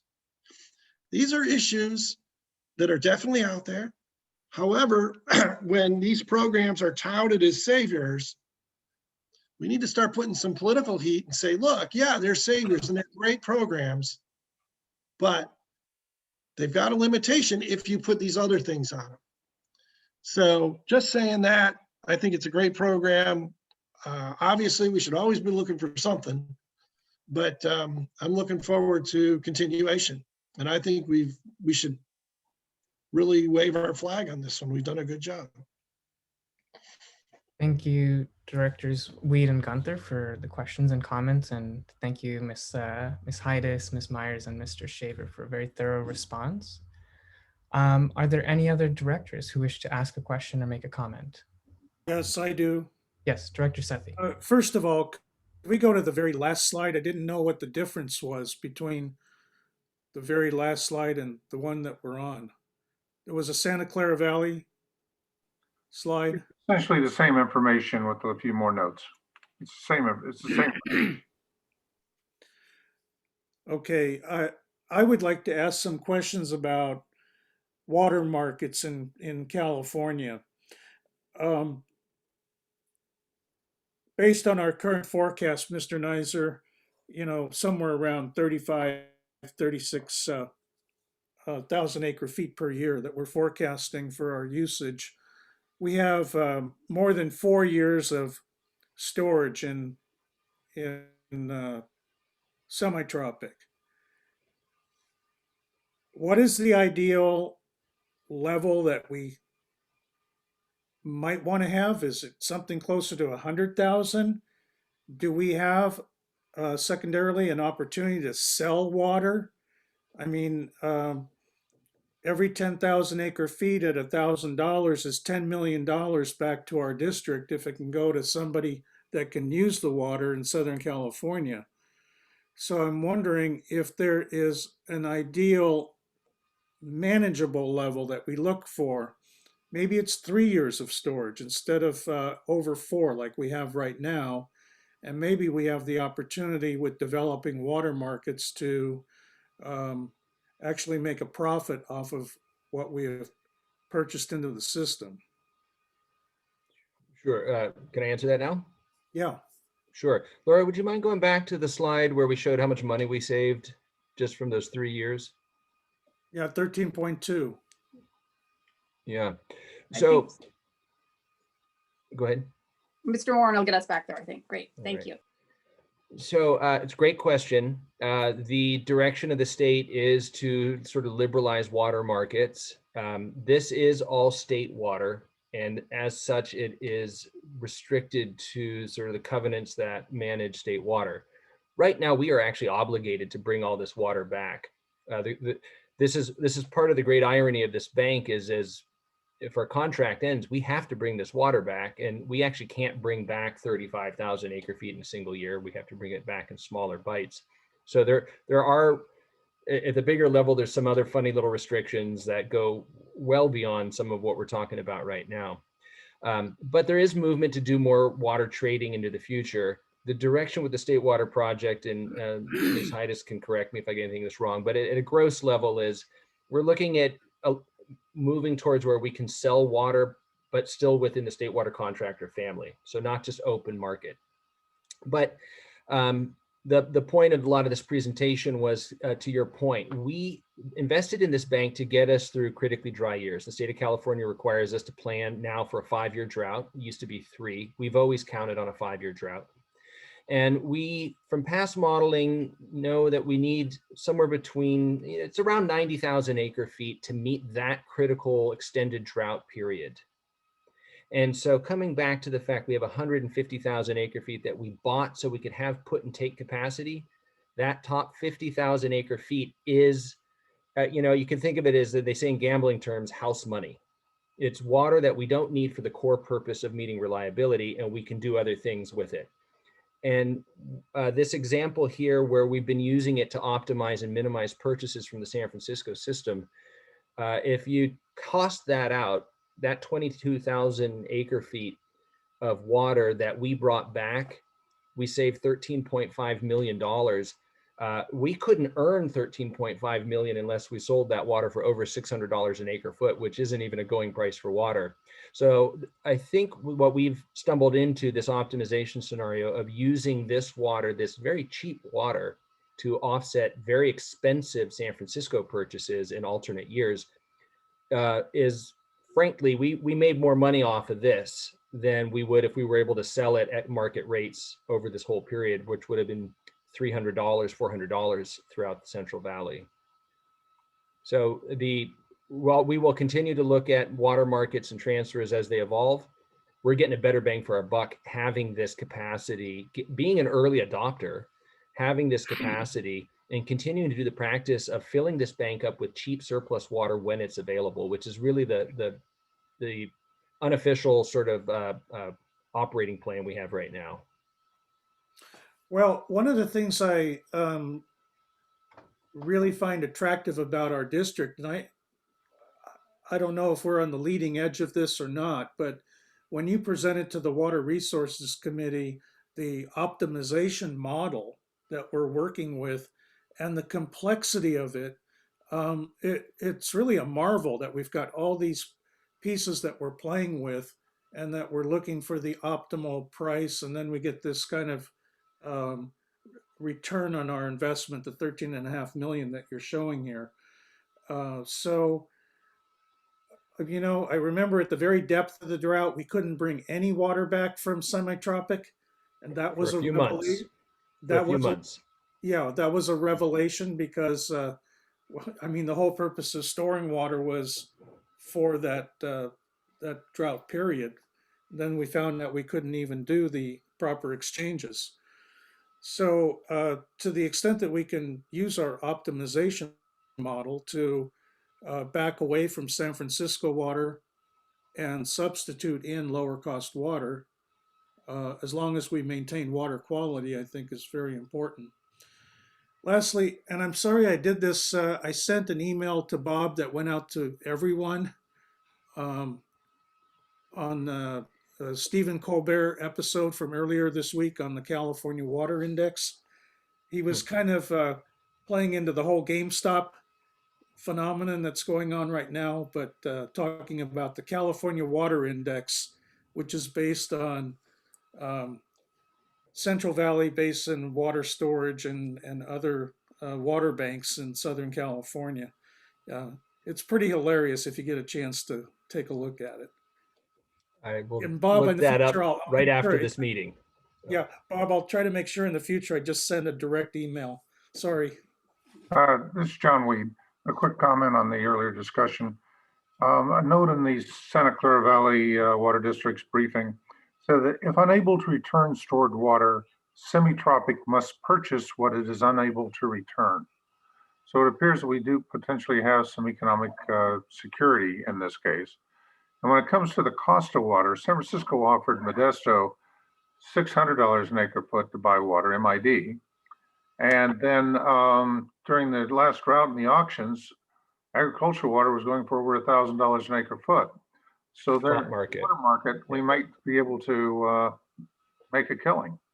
Yeah, these are all true, but there's also, these are instances. These are not the norm. Spot market for permacrops, orchards that were on the verge of dying. Desperate farmers were paying upwards of $1,000 an acre foot, but that's going to be a 2-month window every 50 years where a market like that emerges. So just to keep that in perspective, at the height of the drought, the water was $400 or $500. It's dictated by the price of rice and fuel. Is really what it comes down to. Okay, and I would suggest that selling semi-tropic water to Bosca and San Francisco PUC would be a lot less expensive and less onerous than selling them recycled water that we desalinate at Newark. And very much through a lot of the integrated regional planning. Just today, I was on 2 separate phone calls discussing ways that ACWD can take more advantage of its semi-tropic bank, the vast amount of surplus storage that we have for putting water in. And I'm just going to come back to this point. Avoiding purchasing $2,000 an acre foot San Francisco water with this very low cost state water that we bank in wet years is probably going to net us more money with zero effort than chasing down markets. But we will continue to evaluate water markets as they evolve. Thank you. President, and I wanted to put 2 last points in. This year we are right now in running competition for our driest year on record, despite the rains we're getting right now. And even this year, we're planning to buy a little extra San Francisco just to cover some of our potential blending needs, but we're still basically at our minimum purchase requirement. So here we are again in a year where we would be expecting to buy an extra $8 million worth of San Francisco supply that we are making up for with planned participation in dry year bank, plus our semi-tropic return. No, that's wonderful. We wait for an election year for an X218, which may have the 50% drought surcharge, stage rate. Thank you. President Akbari, may I? Yes, please. So first of all, thank you to Ms. Myers, Mr. Ash, and Mr. Nizer for the great presentation and the details. So Mr. Nizer, I think you're about to convince me regarding semi-tropic. I think it's no big secret that I am not a big fan of semi-tropic just because of operational restrictions during drought. But you do put out a really, really compelling case. So I'm almost there. So that just facts. Yes, you presented the facts to almost convince me now that the operational restriction is actually worth the effort. And the financial investment from the district. So the other one is just a request to staff. So slide number 64 in the slide deck, which is the second to the last slide with the chart. Can we please do a little bit of a description and attribute the source? Right now, the way it sits, it looks pretty scary. So can we say this is the worst case drought scenario modeling 20 years of drought, or just reference to the report where it comes from? I would say I could consult, we could consult with Mr. Miyake and see if it would be okay to put a note on that slide when we post the final minutes. Yes, I think it's fine. Thank you. Great. That's it. Thank you, President Akbari. Great. Thank you, Director Huang. Mr. Nizer, I have just one question. I think it was slide 26. You made a comment that we lose about 10% of the water that we recall from semi-tropic. And then maybe I'm conflating two separate issues, but this second bullet point here says that we return 9% more water than was committed under contract. So can you help me understand how we're losing water and also getting more water than expected? Sure, a coincidental overlap of 10%. Every 100 acre feet we put down there, 10 stays behind in the groundwater basin for system losses. So if we send 100 down, we get credit for 90. So we're losing water when we put it down. It's wet year water, it's low cost water, it's part of the economics of the program. So that's the 10% loss. The justification for that is some of their water's in spreading grounds, there's evaporation system losses, but the reality is most of that's sitting behind in the Central Valley groundwater basin, and it's getting to be the advantage for semi-tropic. The 9% I referred to in here is we have as I mentioned, the size of our banking program dictates our capacity to put water and take it back. And in the most critically dry years, the floor for what semi-tropic has committed to sending back to us is 13,500 acre feet. That's when there is no water flowing and they have to pump it into the system. And in 2014 and in 2015, they actually returned 10% more than their obligation to return. So it was whatever that works out to 14,600 acre feet that they were able to get back into the state water project. So that's where I meant they outperformed in terms of their equipment, the physical removal of water from the ground and putting it into the state water project. They overperformed per their commitments. That makes sense. Thank you. I have one more question for Mr. Nizer. Please.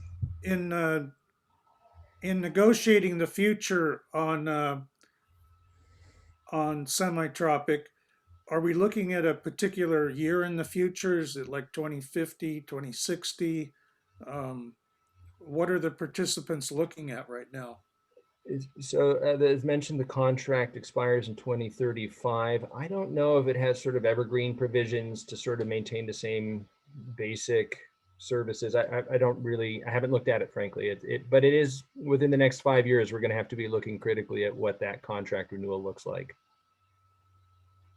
And you're looking at an extension, right? If you were to ask me today, should we consider extending? I would say absolutely. With all the risk outlined and presented here tonight, I would say 110% we should be extending our contract. So what are you going to bring back to the board later this spring right now? What we're going to bring back to the board later this spring, I think, is simply a minimal budget increase for a dry year that would otherwise be $10 million more if we didn't have semi-tropic. A little comedy there. I'm not sure. Director Sethi, I made reference to coming back to the board in the spring for a point of delivery agreement. So that's a separate agreement, not our obligation, not our agreement to participate in the banking program. It's just the agreement that allows that conveyance back and forth between our water supplies and semi-tropic. I see. And the DWR agreement. And this agreement is just between ACWD and semi-tropic, or does it include the other agencies? This agreement is not with semi-tropic. It is with Department of Water Resources, ACWD, and Kern County Water Agency. Because both of those other parties have to help us convey water back and forth. When we want to send water or bring water back, we need both of those agencies to help coordinate that transfer. Yeah, and can you clarify something for me here? I probably should know this, but how is Kern County Water Agency involved here? Do they operate and manage the semi-tropic banking program? Is that under their ownership? Or is it because we have to send water, convey water through their system? I'll take that. Kern is the actual state water project contracting agency. Semi-Tropic is a member of Kern. So Semi-Tropic doesn't actually have an independent contract with the state water project. I see. Okay. It's similar to the Irvine Ranch. Irvine Ranch isn't contracted with the state. They buy state water through MET, which was some of the elements, as Mr. Shaver mentioned earlier, about the complexities of Irvine's banking program. Okay. Got it. Thank you. Great. Thank you, Director Sethi. I want to open it up to our members of the public. Are there any members of the public who have a question? Mr. Kellier. I love this question about the ownership of Semi-Tropic. There's a lovely story out there on the in the books and the internets about a reporter or a journalist, somebody investigated the ownership of Semi-Tropic. They went to boring office buildings in the middle of Kern County and hunted it down through all the Wall Street paperwork and found the ultimate owners. And it's private parties that also own all the ranch lands around there and all the farming operations. So it's a very private. They don't want you to know who owns Semi-Tropic. And that story is a fantastic story about just how secretive they are about that. The fictional market, the California Water Index, that somebody did a lot of research on it, not me. And they came back and said that there's almost no trading in that market. There's no trading in a futures market. What that tells you is it's a fictional market. So that whole California Water Index is a fiction. It's just a fairy tale. If the people aren't trading money in it all the time, then it has no meaning. And then as far as the past, the demand for water in Semi-Tropic, when they set up that thing in 1995, they had 20% orchards.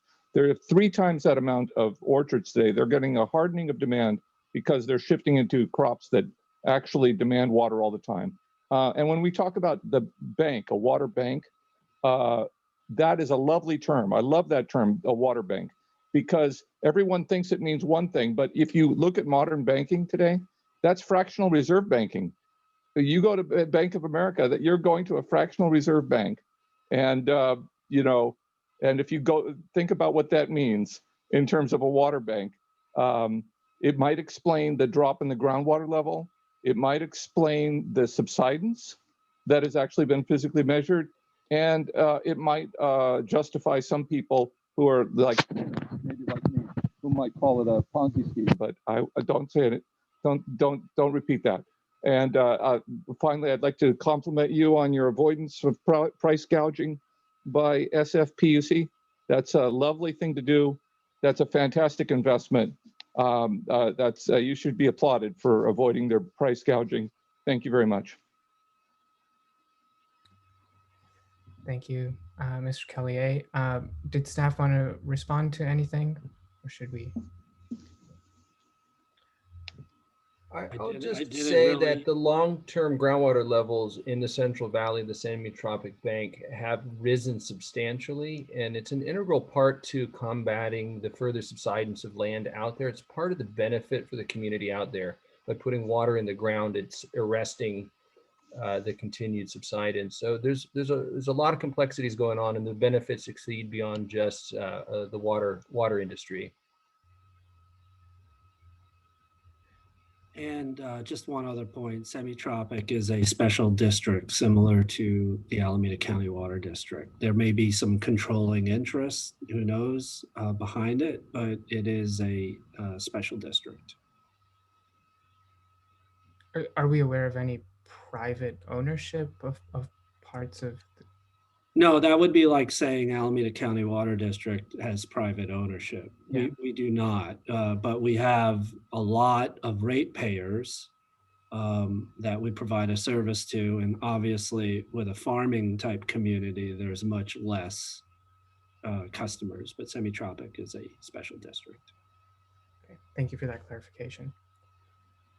Are there any other members of the public who wish to make a question or make a comment or ask a question? Mr. Nishimura. Yeah, thanks. I think we've already sort of maybe beaten to death the risk of 1,2,3-trichloropropane. Mr. Shaver, I think, outlined that semi-tropic operates in one of two modes. Right, the first is water that two modes to withdraw water. One is water that would have been used by the agricultural customers in the Kern County that would have come through the water conveyance system. That is instead diverted to Alameda County, and the semi-tropic water district would then pump water and use it locally. And the second mode is similar, except the water is not used locally, but then is transported further south, typically, the largest consumer being the Met. Can you, and that is that second mode is the one that's put at risk by the groundwater contamination. Can you give a rough figure of what fraction of water withdrawals from semi-tropic fall into each one of those two operational regimes? I'll rely on Water Resources staff to see, to respond to that. I can give a narrative answer to that, which is that the driest of years, such as what we just recently went through, the only water we're getting back is the physical pump in, the one that requires coordination on water quality blending in the State Water Project. So in the most critical years, it is 100% pump in. In those in between years that I discussed where ACWD has taken advantage of this bank to save money on alternative, more expensive supplies, those are years where no water comes out of the ground on their side at all. Okay, so volume wise, I would have to, we could break it out, but it's 100% of the most critically important years. Okay, so during those most critically important years, 100% of the water that would be returned from semi-tropic could be impacted by groundwater contamination. Well, a percentage, we got to recall, it's not all of the wells that are contaminated, and they don't necessarily need to use all those wells to go into the system. Potentially, I would suppose you could say that, but they have a system of using some of their wells locally and using different wells to put into the system. So it's not going to be 100%. And something we haven't really hit on here is that this isn't untreatable water. The solution to this in the worst case scenario is the water needs to be treated, and that adds to our cost. So it's not that we will lose access to this water. Really, the worst case scenario, and I don't think I hammered this home like I intended to earlier, and I apologize to the floor, is that the only thing we're really concerned about primarily is added cost. Okay, thank you. Mr. Nizer, isn't it true that none of that water down there actually flows back to ACWD? It's just Correct. an exchange with our Table A allocation from up north. Correct. That is correct. But in those driest years, they are physically running their pumps and they're piping it into the State Water Project, and it's mixing with the Delta water coming down, and the downstream agencies, Castaic Lake and Metropolitan Water District, they will get that water quality, and that's the constraint or the concern.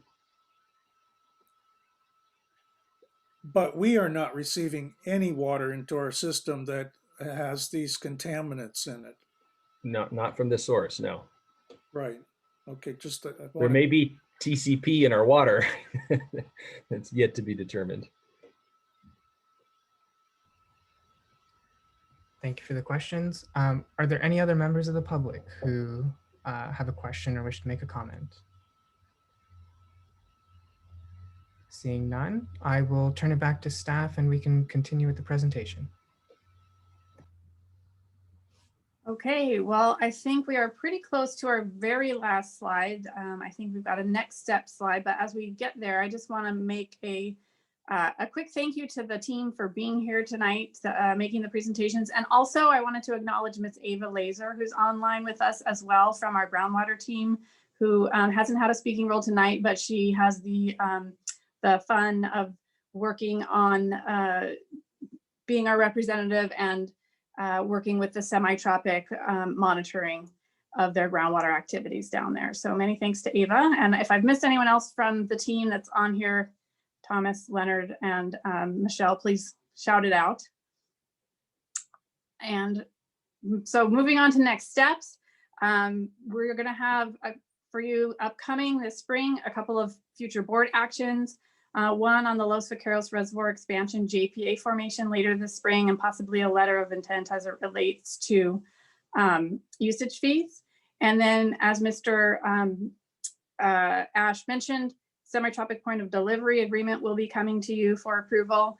And then we will continue to have routine water resources and conservation committee updates on a variety of these topics that we've talked about today, as well as many more fun topics. Coming soon your way also, it's report time. So annual groundwater monitoring and survey reports will be coming soon at the February board meeting. You'll be receiving those. And we also have this spring the water efficiency master plan that will be rolled out, as well as the urban water management plan, which is always a big effort every 5 years. So that's what's happening next. And with that, we're happy to answer any other questions and would like to thank everybody for bearing with us through this lengthy agenda today. And for your reference, we weren't going to go over it unless there's questions. We did include the schedule for the urban water management plan project and rollout as an additional slide in case anyone wanted the details on that. So with that, President Akbari, if there's any questions, we're happy to answer, and otherwise, that's all that we have to present. Great. I will look to the board. Does the board have any questions? Hearing none, I'll pose the same question to our members of the public. Hearing none, I want to express my appreciation to all of our presenters tonight and all of staff, as well as our guest presenters. We really appreciate the work that you've put in, and today was we got through a lot of material in a very short amount of time, so we really appreciate that. Thank you. I believe that rounds out item number 4 on our agenda tonight. So we'll move on to item number 5, general managers reports, and I believe we have a couple of reports. Yes, thank you, President Akbari. Just a couple of quick announcements. And I'm looking at the clock. I know that the board has indicated in the past that you would like these workshops to be concluded within 4 hours. So I think we're on schedule. I think we can do it. First item is I mentioned in an email earlier today to the board that I signed on to a coalition letter in support of the voluntary agreements and funding for that work as well. So if there are any questions from any of the members, feel free to reach out to me. And then Laura Heides has a quick announcement about the City of Fremont's Climate Action Plan. Thank you, Mr. Shaver. So just a real quick note, the City of Fremont is conducting a climate action planning process right now. And they've got a website up and a variety of different information available that you can peruse. But I did want to note too that next week they have some lunchtime workshops or webinars that they'll be holding, and Mr. Thomas Nizer will be presenting at one of those to cover some water related items. So we're pleased to have coordination with the city on that. And also behind the scenes, Mr. Nizer and his team have been coordinating with some of the city staff on water related elements of what they're doing with the climate action plan. So many thanks also to Mr. Nizer for participating. And if you'd like more information, let us know. We're happy to provide some links or other information. And that's it for GM reports. Great, thank you. Moving on to item number 6, director's comments and or agenda item requests. Why don't we start out with Director Weed? Do you have any comments or agenda item requests? Well, there are 2 appointments coming up that I wanted to mention. One, I would like to apply for the executive board of the JPIA. That requires support for your own board, plus at least 2 other boards in the area. And I think the adjoining districts would be ones I would approach. If with the support, assuming I have the concurrence of my own board to proceed with this. Next, the position I've had on Bosca. I've been a charter member since they were established in 2003. My term comes up this June. It's time and must be reappointed. It's an appointment on the part of for your own board. I have in the past suggested I don't want to stand anyone's way if they wish to have the honor and glory of getting their $100 a meeting to attend a Bosca event online now. But that's coming due. And the irony is that is a position that need not be an elected member. Could be any member in the community. And we've had people who've left office who've stayed on for years for some of the 26 members. But it's if you want to sit there and just monitor something, a 26 board agency, you're lucky to get a 2 or 3 minute soundbite in any one meeting. I wish you well. Thank you. Thank you, Director Weed. Director Huang, I see you're unmuted. Would you like to make a comment? No, just want to say nothing from me. Okay. How about Director Sethi or Director Gunther?